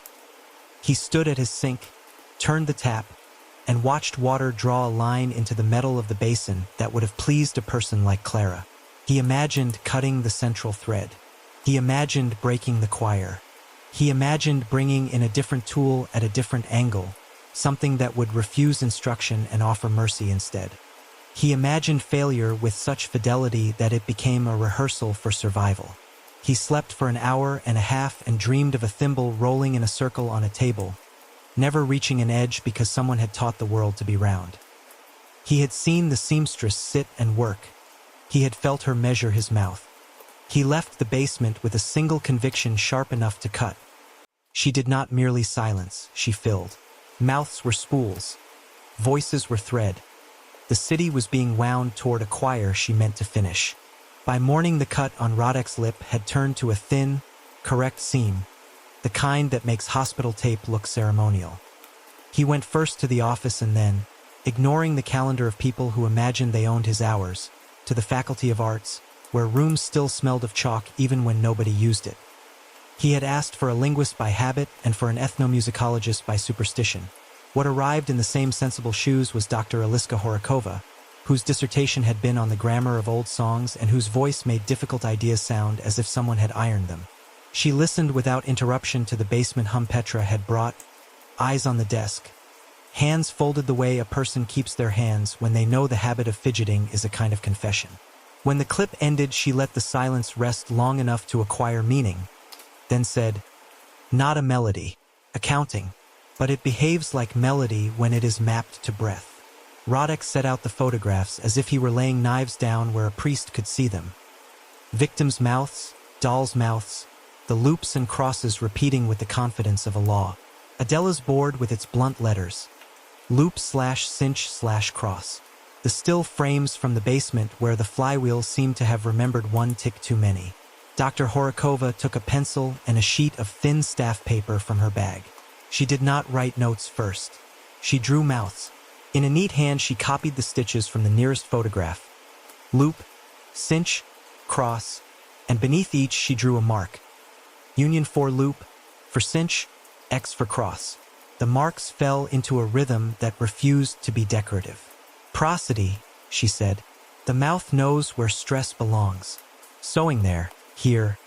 A tap of her pencil on the cross creates pressure. If she is using mouths as resonators, the crosses are your stressed syllables. Like scansion, Petra asked, careful with her own astonishment. Like a loom, Horokova said. Prosody plotted as warp, breath as weft. Your cinch keeps time. Your loop holds duration. The cross anchors stress. See, she translated the marks into a line of little pipes and arches. Long, short, short, long. Then, almost impatient with herself for the concession to music, She added stems and turned them into notes. Nothing anyone could sing, and yet a line any choir director's hand would recognize. Merrick, who had been standing as if he did not trust chairs, leaned in.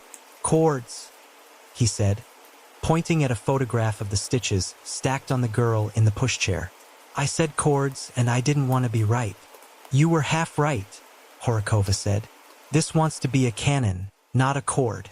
Voices entering at measured intervals, each carrying the same tune, each bound to a different part of the loop. "If you overlay these," she tapped 3 victims' mouths in different hands, "you will get imitation, not harmony. It is stricter, crueler." Rodek felt the word imitation catch. It had been used against them on television. Here it made a different kind of sense, the kind that fits like a well-cut coat. "How many voices?" he asked. She shrugged the way the honest do when asked for theology. "As many as she was denied. As many as she believes a city ought to have when it sings correctly." She turned to Petra. "May I hear the recording again?" Petra started the file and then, unasked, pulled up the damped version the engineer had built, the one that peeled away the lowest register until the wire's pressure could be heard as a shape. Under it, the ghost of a tune peered out like a child from behind a skirt. Hajj, Ninj, not sung, but enacted as tension. Horokova did not close her eyes. Her pencil moved in half-syllables. "Variance," she said, and now the iron in her voice warmed. "Listen to the second phrase. The turn there, the tiny curl, Moravian. But the cadence here," she drew a sharper fall, "Prague's old German quarter. And this, a narrow scoop, South Bohemia, village speech taught to behave in the city." She glanced up and saw their faces harden around the implications. "Songs travel," she said gently. "They pick up dirt from every town they pass." "Not dirt," Petra said, surprising herself. "Proof." She nodded. "Proof that what is being collected here is not just voices. It is variance, old habits of singing. She is making a choir out of versions. She wants completeness." Rodek thought of the personnel ledger with its tidy America that never sailed, of families who had been told their girls had gone, and of a woman who had written "I heard them in the floor" in a confession book because she had had no other language. He thought of a basement restrung overnight to accommodate a man's height because a host who cares about correctness cares about fittings. "If we remove the wires," Lenka said, practical as always, "the pattern collapses. If we slack them, they lose pitch. If we melt them, silver wire balls and breaks. It will not carry tension. Fire is an unsentimental editor." "Fire is a choir director," Merrick said, deadpan. "Which is why choir directors are beloved." "No," Petra said, very soft, but unwilling to give the word back once she had said it. "Fire is a conductor who insists there is only one tempo for mourning. They let that stand." Horokova angled a doll's mouth photograph under the light and frowned. "The stitches here. See the way the spiral tightens, then relaxes, then tightens again? That is a round. She is planning recursion." Her pencil ticked out measures. "And the number of loops between crosses? 4, 6, 8, 5. If this were ornamental, I would call it clumsy. It is not. It is deliberate. These are syllable counts from lullabies, old ones. Not the printed collections. The ones grandmothers sing when they are too tired to remember more than the bones of a song. Missing children of the 1920s, Rodek said, because saying it folded the thought into his case rather than letting it keep prowling the edges. Field recordings? Some, Horokova said. Wax cylinders, archived badly, mislabeled as folk amusements.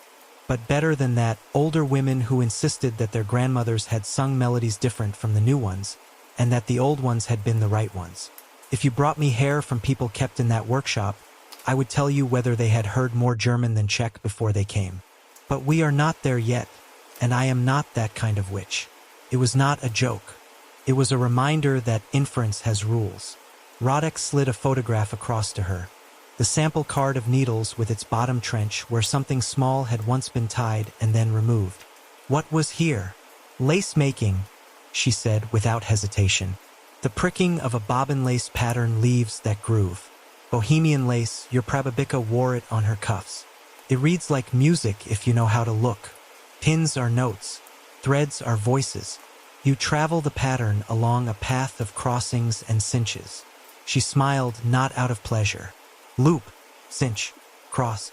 What you have is a lace-maker who became a seamstress, or a seamstress who envied lace. Petra, whose patience with metaphor had been eaten thin by practical fear, said, "And those cages? The bone fragments." "Lace pins used to be bone," Horokova said, the kind of answer that makes a room drop 2 degrees. "Not human, usually. But that is a different question than whether someone wanted them to be." She turned the page over and wrote, almost idly, "Collecting versions/canon/choir. If she is building toward a fixed number, it may be the number of voices she believes unrepresented, the number of children she lost, or the number the city took, or a number a church taught her by accident." "There was a choir," Petra said, hearing the word say itself at last. "Girls below stairs. The Union Minutes." "We don't know that," Rodek said, "because they didn't and because refusing premature certainty kept him alive. We know enough to be certain of the shape," Horokova said, and underlined choir in a way that made it look less like a word and more like a cut that had learned to spell. "And I know enough to tell you that if you let this settle, it will tune the city to itself in a way you will not like. People will hear the count when they stir soup. They will hear loop, cinch, cross in the walk sign beeps. They will begin to keep time with it when they hush their children." She set the pencil down. "You cannot let an instruction this elegant get popular." "What breaks it?" Lenka asked. "Not on paper. In a room. Removing tension kills song," Horokova said. "Enough slack and even devotion cannot hold pitch. Unstring it all at once. Or ruin the soloist." She nodded to the photograph where the short wire links had replaced the leather belt on the machine. "Break the belt and she will find another way, but not then. Cut the thread under the thimble and you will get a reaction. Not the kind you want. We melt the web," Lenka said. "We fog the room. We ruin the temper. We bring real heat." "Fire," Merrick said, not quite able to keep from sounding 16, which was better than sounding afraid. Rodek imagined the wire blooming into beads, the silver raining into a small constellation on the floor. He imagined heat lifting the smell of starch until it turned to sweet rot. He imagined the mannequin's hands blackening into the shapes they had been pleased to hold. He imagined the city's sirens pressed quiet by a lullaby. He did not say these images aloud. He said, "We control it. We bring the brigade in on the plan. We clear the block. We light once and we don't have to light again. We take away the instrument." "You will fail," Horokova said, so gently it sounded like sympathy and not warning. "But it is not my place to forbid you." "Why do you think we'll fail?" Petra asked. "Because you've already been taught the count," she said. "Because she will ask your fire to keep time and fire loves rhythm. Because you will make a choir out of hoses and shouts and boots. Because some things end only when they are finished and not when they are stopped." She saw their faces set. "But even failure teaches, and you need another lesson before the last one."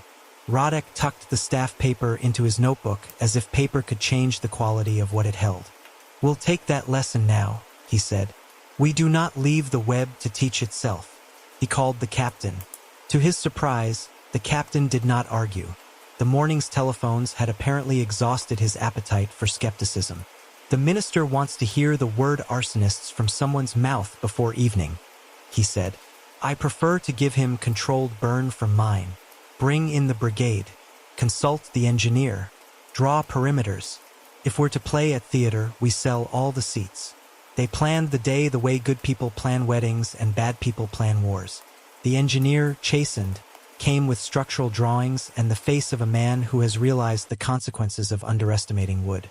The fire brigade brought a pair of old hands with the kind of superstition that saves lives because it has learned never to call itself superstition aloud. They would plant charges to open the basement to the street. No chimney to feed, no sealed room to hoard flame. They would flood the space with foam built to smother stubborn materials. They would drive air out instead of through. They would work fast and leave faster. They would keep a line on the wires until the heat broke them. "Wire this fine?" the older firefighter said. peering at the photographs, not asking how the photographs had been made. It'll curl and give. The silver will clump. Soot it, then kill it. Pray no one breathes the wrong dust. Pray, Merrick said, because sometimes boys ask on purpose to be told off. The man looked at him with a patience that did not deny the word. You'll learn the kinds of prayers that work, he said. They all sound like instructions you give your own hands when they want to shake.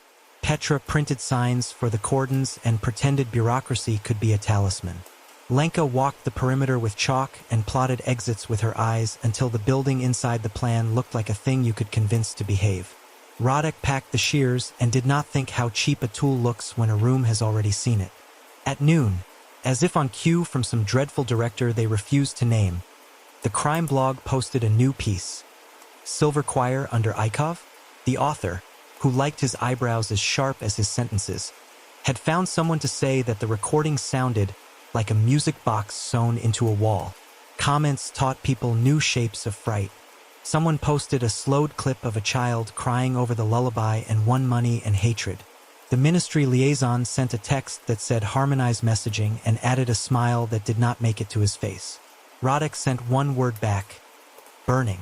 He did not add your consent is not a condition because he did not need to. Some decisions make their own paperwork. Before the sun slid, he took the staff paper back to the hospital. Adela read the notation as if it were a letter from someone she had known in a different country. She nodded once, then wrote, "She collects the parts people don't sing anymore." She added, "Smaller. The quiet parts." He took the paper back and folded it with a care he did not grant legal forms. Evening brought an indecently clear sky, the kind that makes city lights into a critique. The trucks came without sirens. Men stepping down with the economy of people who believe less movement is fewer mistakes. The engineer laid his hand on the building like a farmer on the neck of a horse he meant to sell. The crew set charges on the street-facing wall above the seam. Foam feeds were readied. Hoses lay loose along the curb like sleeping ropes. "Once we open, we don't stop," the chief said. "If it sings at you, don't answer." "It will," Rodek said. "We won't." The cordons pushed the curious back into the shadows where people feel safer hating their curiosity. Windows across the block side as their owners chose whether to pretend they had not seen the notices. The city arranged itself into an audience because that is what cities do when someone arranges a stage. Rodek stood beside Lenka and Petra and Merrick and felt the peculiar, guilty confidence that comes when a plan has too much momentum to doubt. He was not certain of outcome. He was certain of entry. "On your mark," the chief said, and the crew took breath as if for a phrase they knew by heart. "Mark," Rodek said. The charges blew. The workshop opened its sealed mouth to the street. Foam rushed in like white weather. Beneath it, the silver web shone and held. The seamstress's hum rose to meet the sirens, and for an instant the city sounded as if it had been waiting to sing. The wall gave with a practiced cough. Plaster turning to powder, brick folding into itself as if the building had only been waiting to be relieved of a secret. The hole gaped clean to the basement, a rectangular mouth rimmed with a century's dust. Foam surged in, white and heavy, shouldering its way down the steps, swallowing the air the way winter swallows breath. For a heartbeat, the web took the insult like a patient. Wires beaded with white, the geometry rendered in negative, every line suddenly visible because something had dared to oppose it. Then the foam learned to divide. It slid off the silver as water slides off hair. Where it clung, it thinned to lace. Where it pooled, it sulked at the floor, strangely shy of the anchors. The fire crew worked the nozzles with the competent brutality of people who are paid to end arguments. They sensed resistance and did what training requires. They added more. Heat followed, not first but second, deliberate as a verdict. The crew set the jets, lit the charges that would make warmth hurry, and the basement took a breath none of them could hear and arranged itself to listen. The flywheel on the sewing machine rotated the smallest polite distance and stopped, as if making room for a guest at table. The hum rose. The web tightened in sympathy, a cat's back under a careful hand. Notes the city had forgotten it knew: loop, cinch, cross, stacked into a pressure that did not care whether anyone above ground had names for it. Sirens leaned on their throats and learned shame. The brigade's radios took the signal and made of it a hush. Somewhere a commander tried to say more and found that more would not climb his mouth. Afterwards he would insist he had given the order. Afterwards everyone would agree he had. It is easy to believe histories that protect the voice. Heat should have punked the wire. Drawn silver yields and beads, anneals to softness, loses its temper like a drunk finding prayer. The outer strands did curl, obedient, small beads of metal gathering like insects after rain. But the inner runs held fast, bright as bone. Where the beads formed, tension redistributed, a choir tightening when a tenor falters. The mannequined figure at the machine did not move so much as permit motion. Pedal a sigh, wheel a click, needle a dip and rise that let the thread beneath the thimble pay out a hair's breadth and then reclaim it like a miser reconsidering alms. Then the needles came. They did not explode so much as migrate with conviction. A dozen tins that had slept a century opened the way old eyes opened to a remembered joke. A cloud lifted out of the room's edges and found the hole in the wall. It was not a swarm. Swarms are messy and democratic. This was a procession, orderly, quick, intent. Silver slivers slid forward in a ribbon that bent with the wind and corrected for it. On the street, two officers at the inner cordon lifted their heads in the animal way men do when weather decides them. The ribbon reached them the way a tailor reaches a mouth for a fitting. The first man had time to say "oh" and find that "oh" was useful. The second did not. The spiral laid itself with an elegance that should have shamed it. The wire entered as if returning. Medics cut with sterile scissors, and the coil gave and then retreated down the throat in a movement so intimate the body mistook it for its own. Later, Svoboda would say obstruction in a report that believed in paper. "Out!" barked the chief through a radio that would not carry consonants, only shape. Foam still pushed forward. Heat still worked. The web sang as if the day had been arranged for it. The lullaby rose and found the pitch of emergency. Sirens flickered into something like harmony and then, with a small offended gesture, stopped. For half a minute the block learned what silence feels like when it is imposed. Not absence, not peace, but a weight. Every mouth felt its own architecture. Lips too aware of being lips, teeth rehearsing the names they'd been given. Petra had her camera a hand's width from her face and could not persuade her fingers to press the shutter. Lenka stood with her clipboard and realized she had set the pencil between her teeth, as if needing a stand-in to keep her mouth occupied. Merrick gripped the tape reel and found himself counting 3 in, 5 out, fighting the childish relief of being told how to breathe. Rodek listened to the lullaby folding the street like laundry and felt anger return. The clean, unwelcome kind that throws doors in a neat house. Inside, Flame found something that wasn't fuel and delighted in it. It licked the web and learned to keep time. The wires glowed. The beads multiplied. A smell like ironed cotton lifted and settled. A run of links on the machine belt blackened and the leather beside them smoked and parted, and still the needle dipped and rose. Thread paying out and reeling in with the fussy thrift of a seamstress who saves even the knots. "Vent it!" shouted the chief, and the word came out a gesture. Additional charges opened the rear, the old warehouse wall flattening into a stage set without a stage. The draft should have pulled fire into greed. Instead the room exhaled like a great beast and the flames went meek. Not out. Obedient. Foam found purchase for a breath and then sloughed off. Resentful. The silver sang a pressure you could taste more than hear. The song gathered and pushed against the city's throat and told it to swallow. A second ribbon of needles rose through the hole, deferent as a procession leaving church. It went high this time, caught a streetlight in passing, made of glass a tiny bell that didn't ring. The ribbon unstitched into a rein and fell in a tidy arc toward the outer cordon. A sergeant lifted his arm by habit. The needles wrote their choice on the skin nearest the mouth, and the habit took his hand halfway to the wound and then abandoned it. He sat down very straight, as if the bench had been offered. He did not get up again. Rodek moved then because anger without motion curdles. He took 2 steps toward the breach before logic reclaimed him by the back of his coat. He would have been measured and then refined. He knew it like you know a stove is hot by remembering your mother's voice. He let the knowledge keep him. He watched instead. Heat wavered, failed, returned in surges like a faith that periodically remembers to believe. The web held the way bridges hold when rivers argue.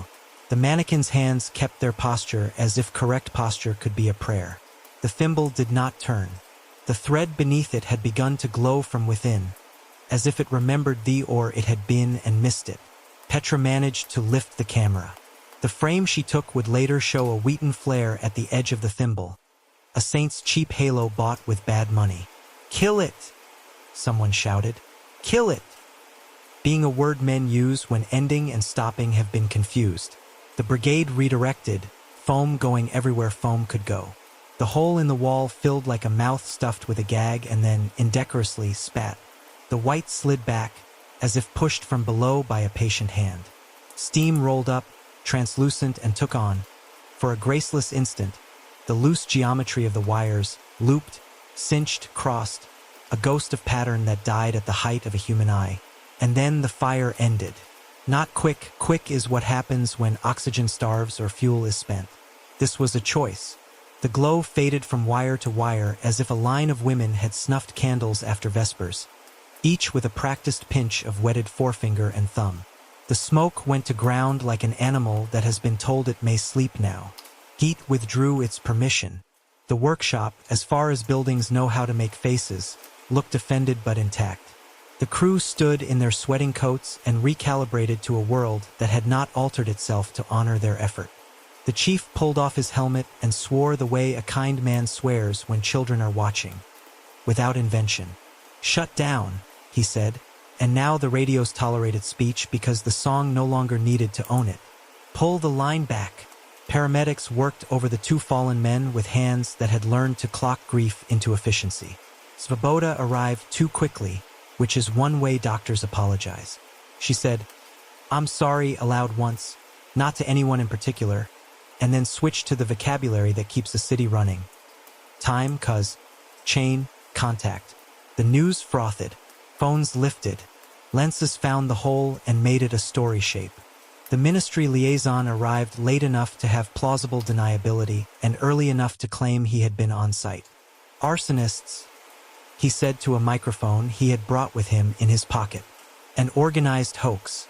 The police and fire brigade have it under control."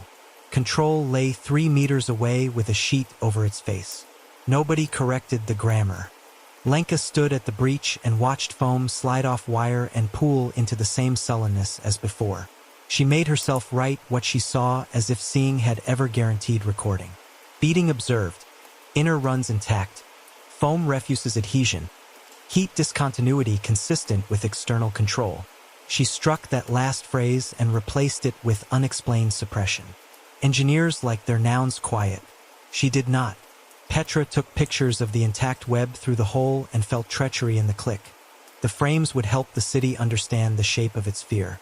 They would also help the city hunger for more.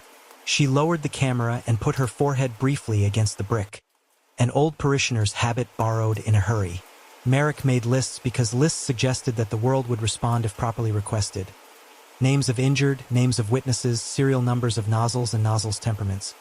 He wrote 2 and then wrote 2 next to it because some part of him believed that numbers printed as numerals have more authority. He licked his lip and winced and told himself good. Pain was a leash. Roddick did what he always did when a plan defended itself against the people who made it.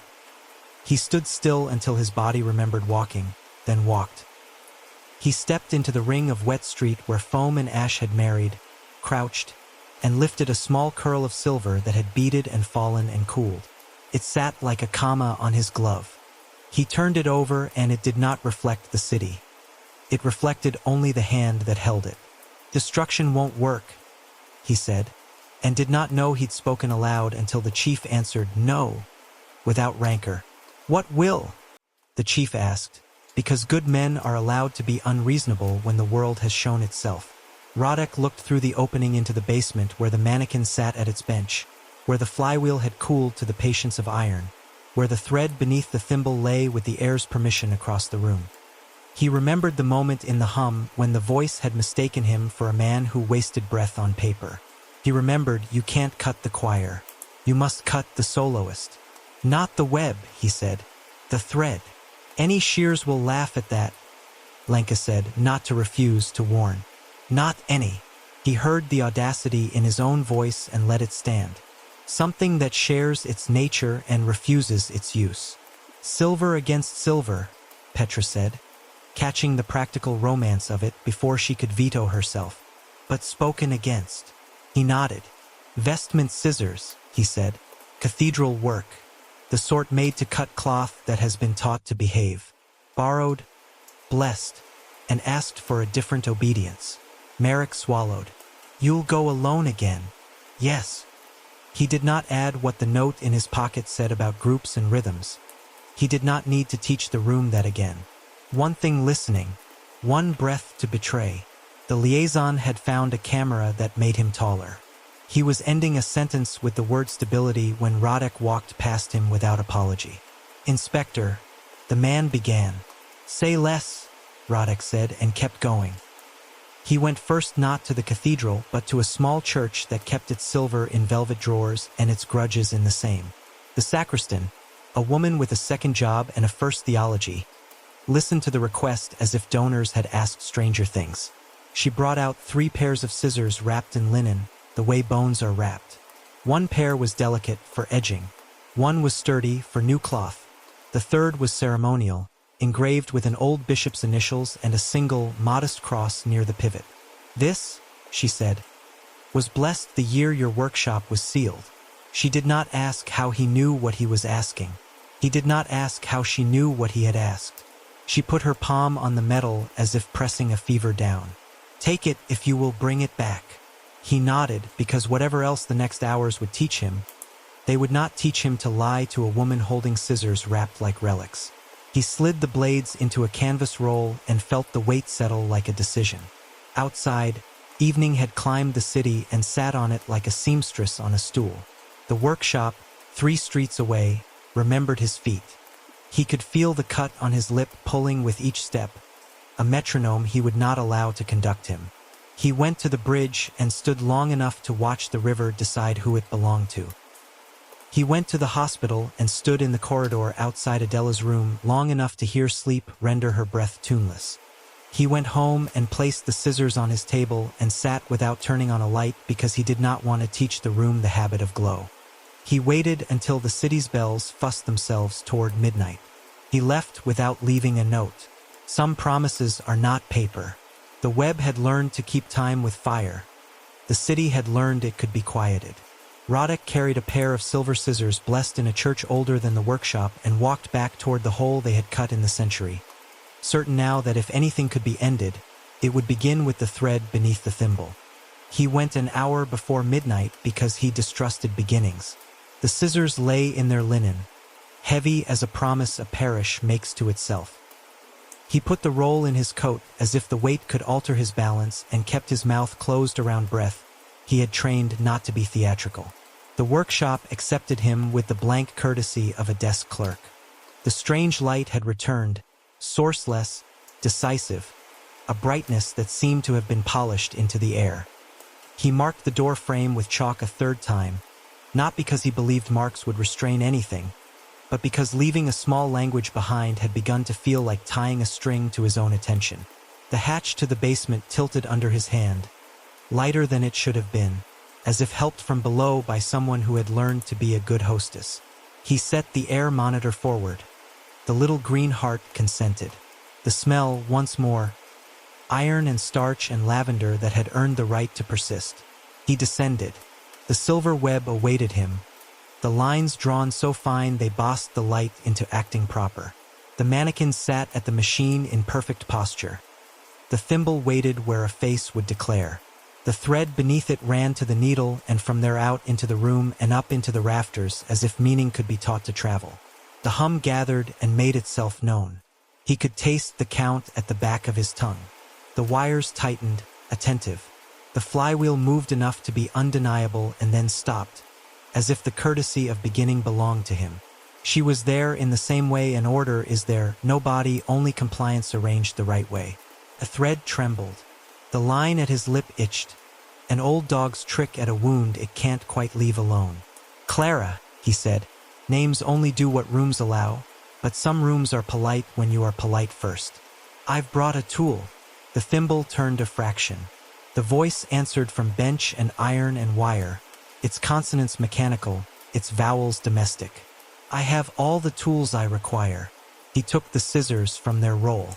They were bright in the way old silver is, the shine earned, not plated, the jaws engraved near the pivot with an initial that had outlived 3 bishops and a war.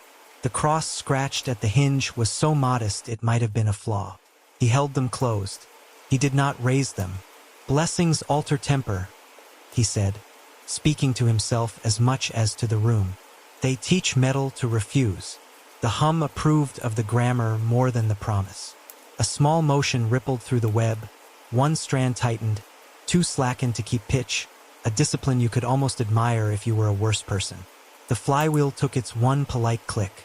He felt the pressure arrive in front of his mouth the way a mirror's chill arrives as a hand.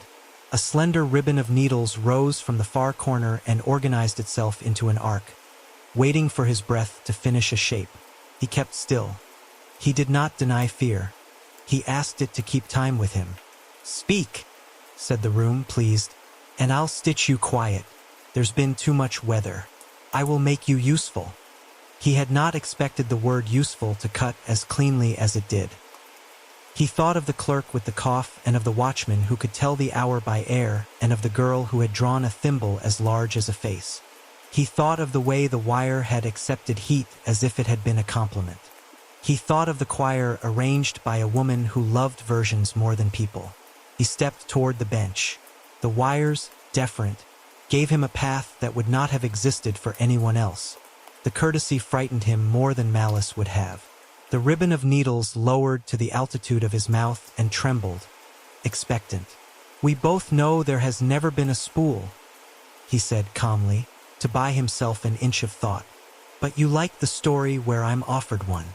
The thimble turned the fraction of a fraction that means a person has smiled without troubling the muscles that would prove it. From beneath the rim, like an old joke remembered for its economy, a wooden spool rolled out and settled against the base of the machine. It was a small thing, polished by use, a groove bitten into its waist by thread that had paid attention. A breath later it was gone, no trick, only withdrawal, the way a hand withdraws from a child it knows will not take what is held out. He did not look at the spool a second time. He lifted the scissors to shoulder height and still did not open them. The ribbon leaned, tasting the pressure at his lip without puncturing, like a tape measure learning a curve. He thought of the ethnomusicologist's line on staff paper, loop, cinch, cross, and of her warning that breaking the line would draw a reaction. He thought of the fire-loving rhythm. He would not give the room his rhythm. He counted wrong on purpose. He made nonsense out of numbers. He taught his breath to misbehave. He moved not fast, not slow, only out of step. The needles missed their first chance to coincide with exhale. The ribbon corrected, tidy, eager to teach. "Loop," said the voice, almost affectionate. "Cinch, cross." He put his left hand, his unblessed hand, under the thread that paid from the thimble and lifted it by the width of a thought, just enough to change the angle at the needle's eye. The line thrummed, offended. The machine's pedal depressed a whisper. He made his right hand late. He put the scissor's lower jaw under that same line and held it there, not contacting, allowing desire and refusal to make their small heat. The web sang softly. The room liked the problem. Tightened 3 lines to answer the lift in his left hand. The pressure at his lip became gentle insistence. He could feel where the circle would begin. He refused to be round. He opened the scissors a finger's width. The needles leaned in. They were not cruel. They were correct. He felt the first flesh-deep promise of a stitch and wanted, for a second unworthy of him, to let it hold, because being held is an old appetite. He shut the appetite with the same muscular decision he used on files that liked to tell their stories in the wrong order.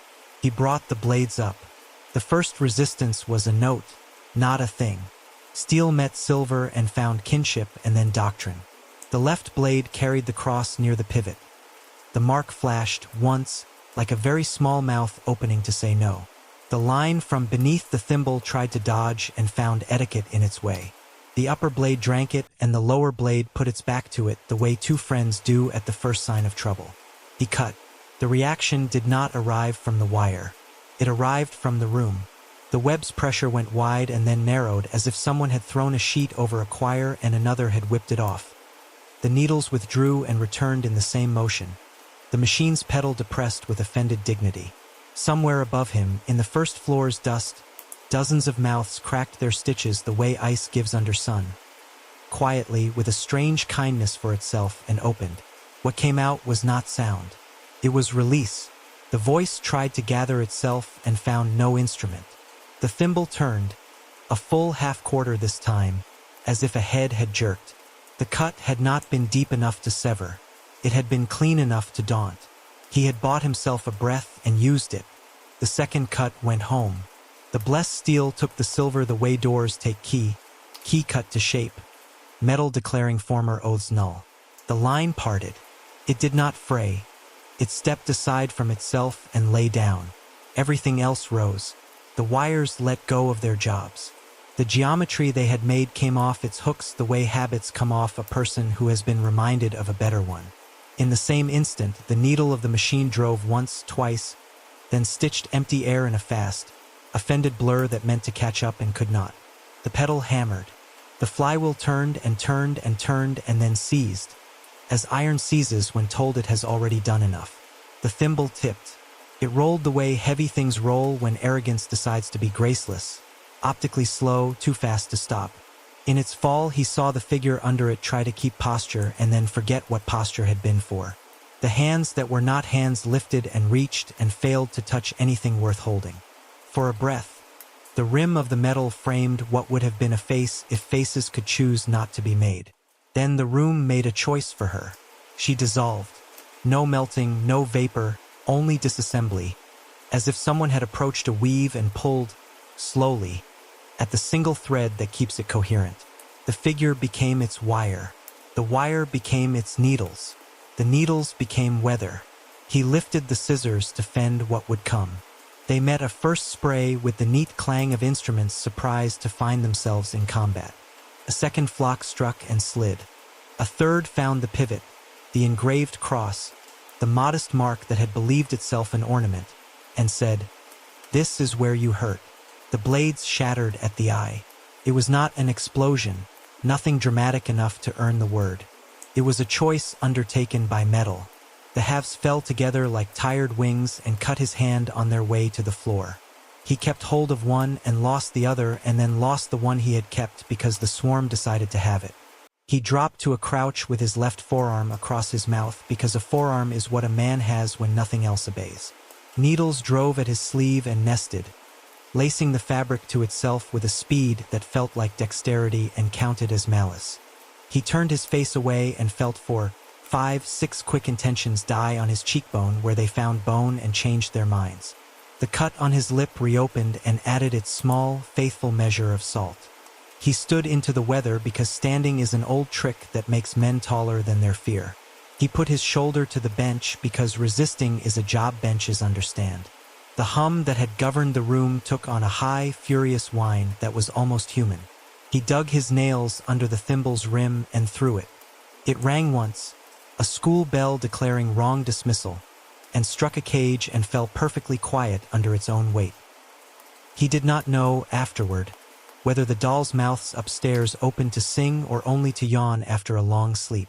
He knew the pressure changed. The choir lost pitch. The wire that had been everywhere refused to be anywhere.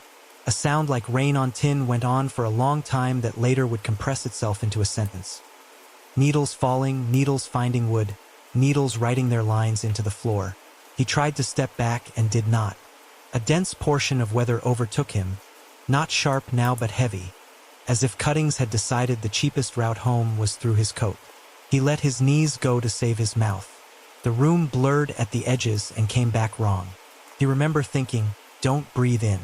He remembered thinking, "If you breathe in, you will take possession of her instruction." He remembered the idiot, fearless concentration of deciding the exact shape of not breathing and then having to do it with a chest that had opinions. Hands took him. Not the room's hands. The humankind, clumsy and eager and afraid to be afraid. He felt pressure under his arms and a weight at his belt. He felt foam suck on his boots and then release him. He felt air change angle and become vertical. He rose. On the floor above, light went out in a normal way for the first time since the case began. He heard someone say his name the way names get said when people don't want to tell the room they love you.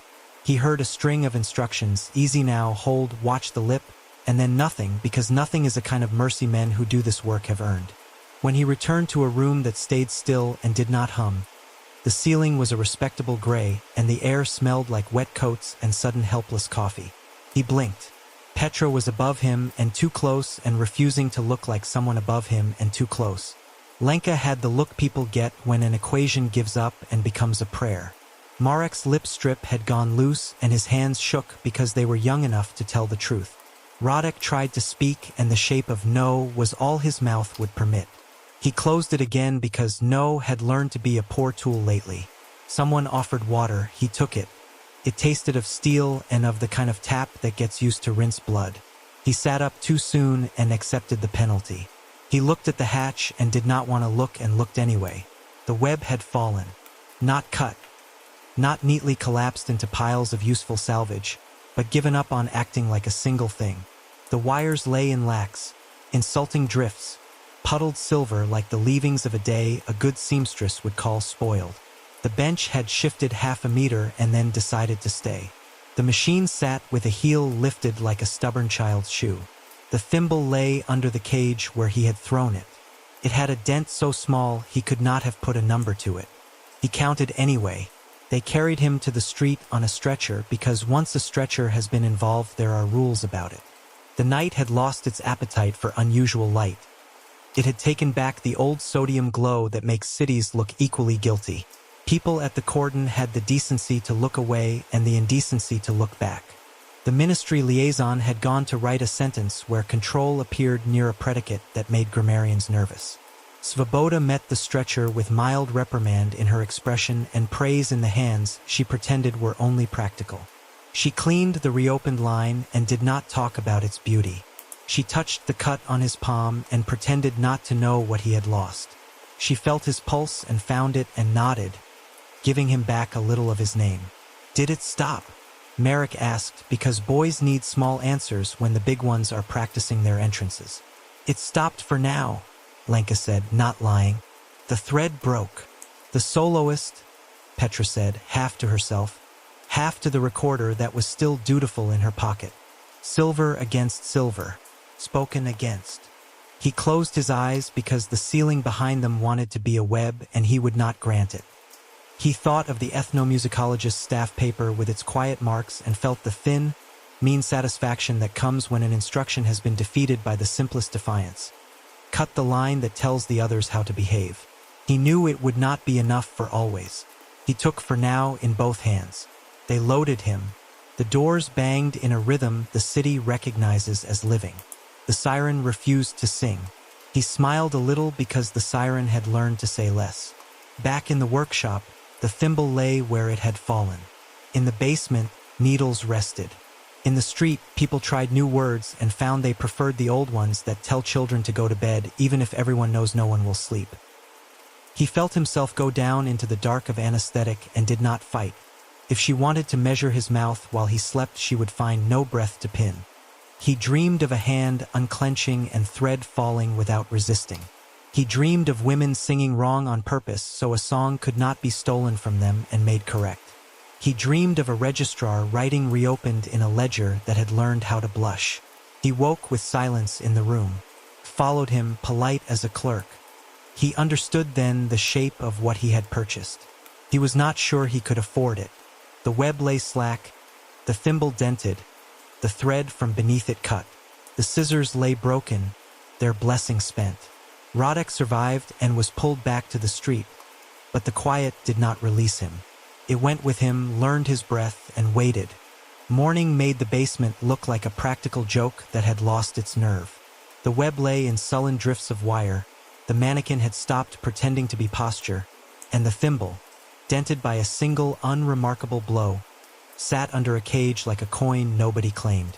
Photographs were taken because photographs are democracy's favorite lie. The frames flattened everything into knowable surfaces. Even the dent agreed to be evidence. By noon, the ministry had a name for it.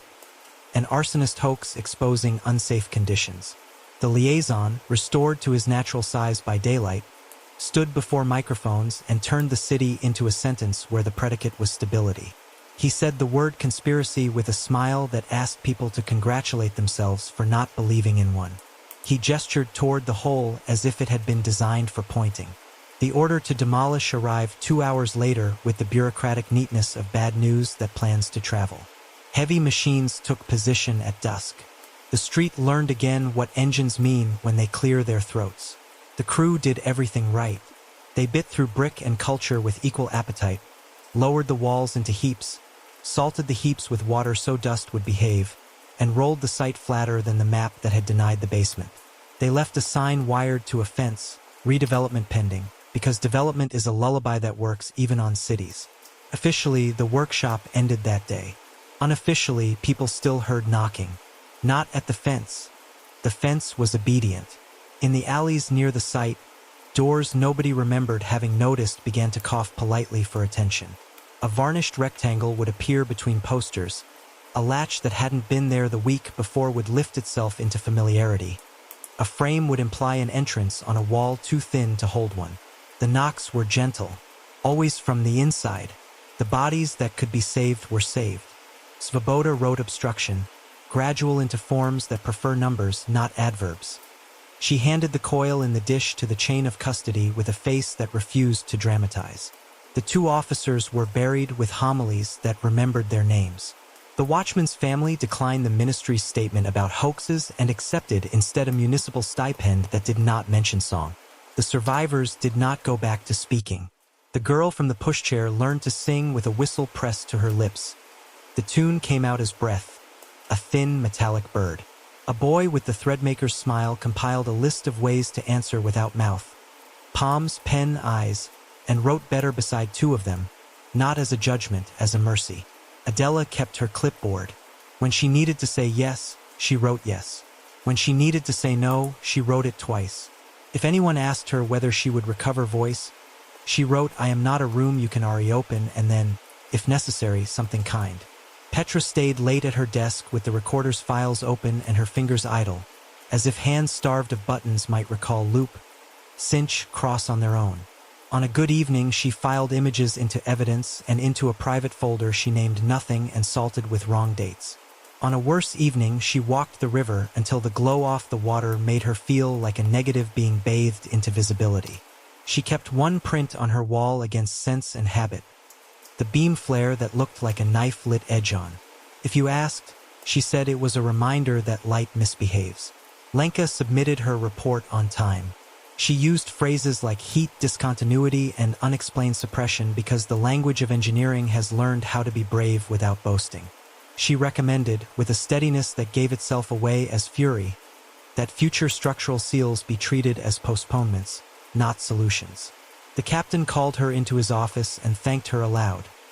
The thanks did not change what would be filed, but the respect altered the air. Merrick spoke too softly for a month and then remembered how to speak.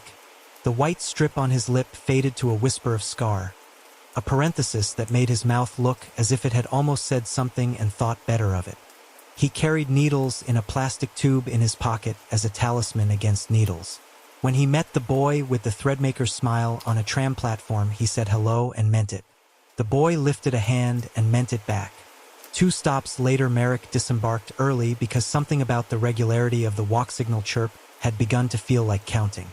Roddick resigned on a Friday because resignations are tidier when the weekend can be blamed. He turned in his badge and the keys that open only ordinary locks.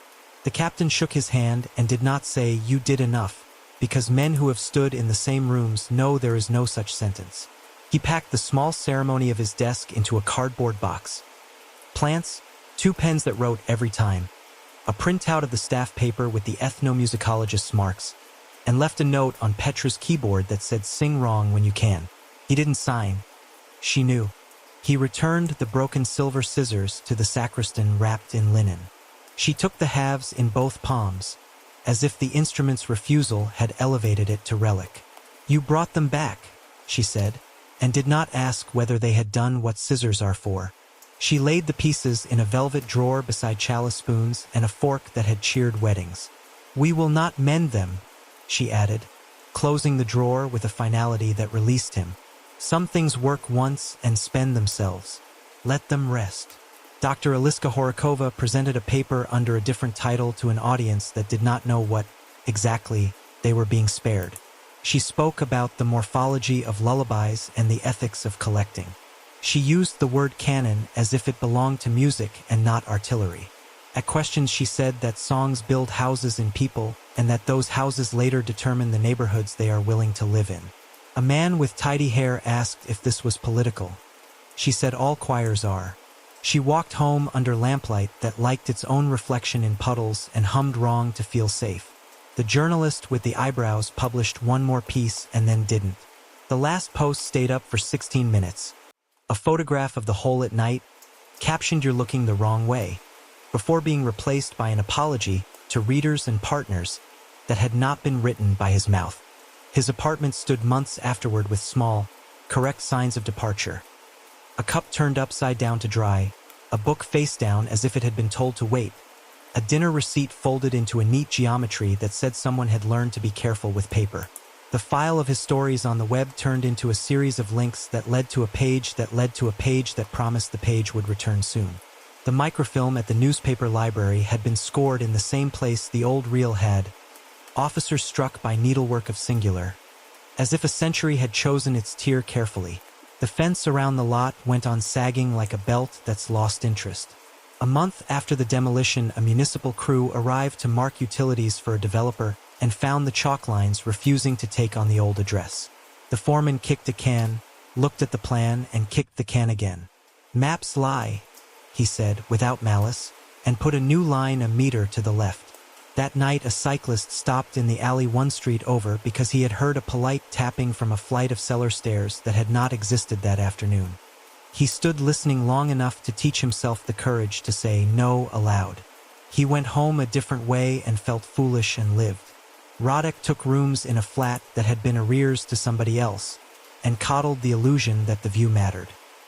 He tried to teach himself the domesticity of noise, pots, radio, a neighbor's enthusiastic pan collection, because quiet had followed him home and hung its coat on his chair. He woke twice most nights at the exact moment between dream and remembering. He would lie on his back and feel the room count loop, cinch cross not as sound, but as the way shadows arranged themselves on a wall. When it began, he would hum wrong on purpose, the way children do to break a game they've grown to fear winning. On better nights, the wrongness held. On worse nights, he would get up and boil water and let the steam make an honest shape in the dark. He visited Adela on a Tuesday when the trams rang like polite bells. She had learned to write faster, the letters still blunt with intention. He asked how she was, and she wrote here. He said he had left the job that asked him to carry rooms home in his chest. She wrote good and then, under the same word, sorry, because a mouth is not necessary for manners. He told her the story he could tell. Thread that had believed itself instruction, a line cut, a choir undone. She wrote doors and drew a small rectangle and shaded it as if shadow were a kind of ink. He nodded. "I hear them too," he said, which was not exactly true. He felt them, and the difference mattered less now.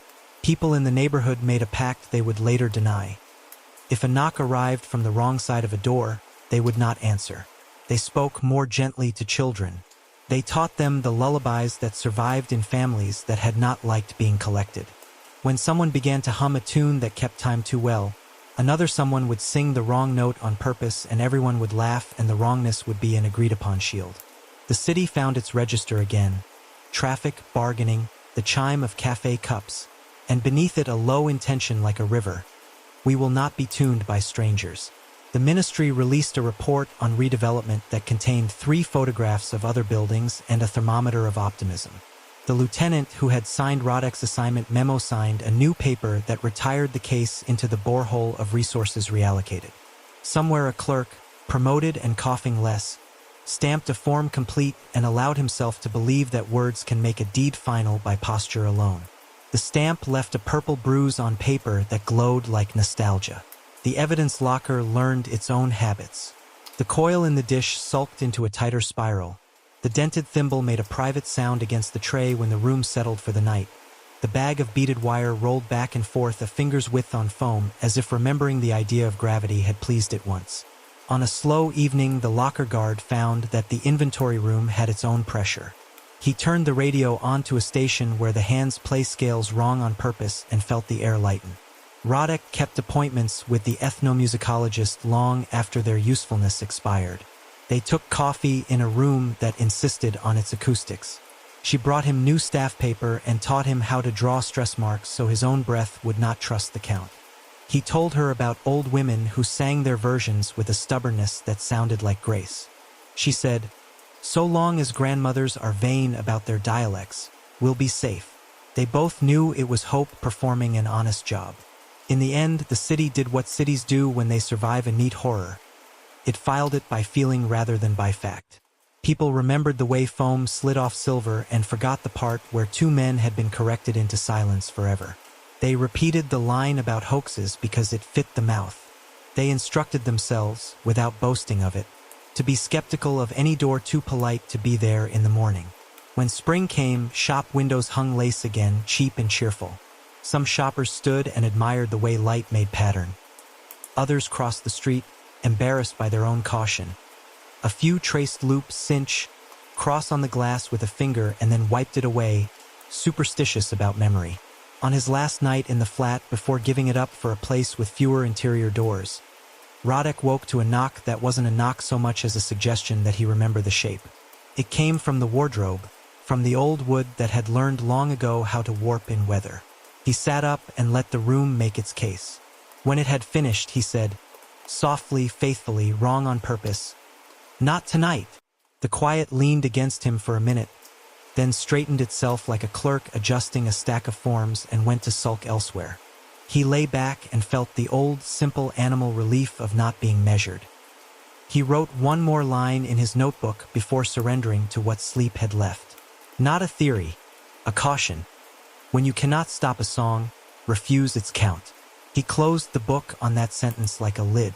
We could tell you there is no more knocking in Zizkov. It would be a comfort and a lie.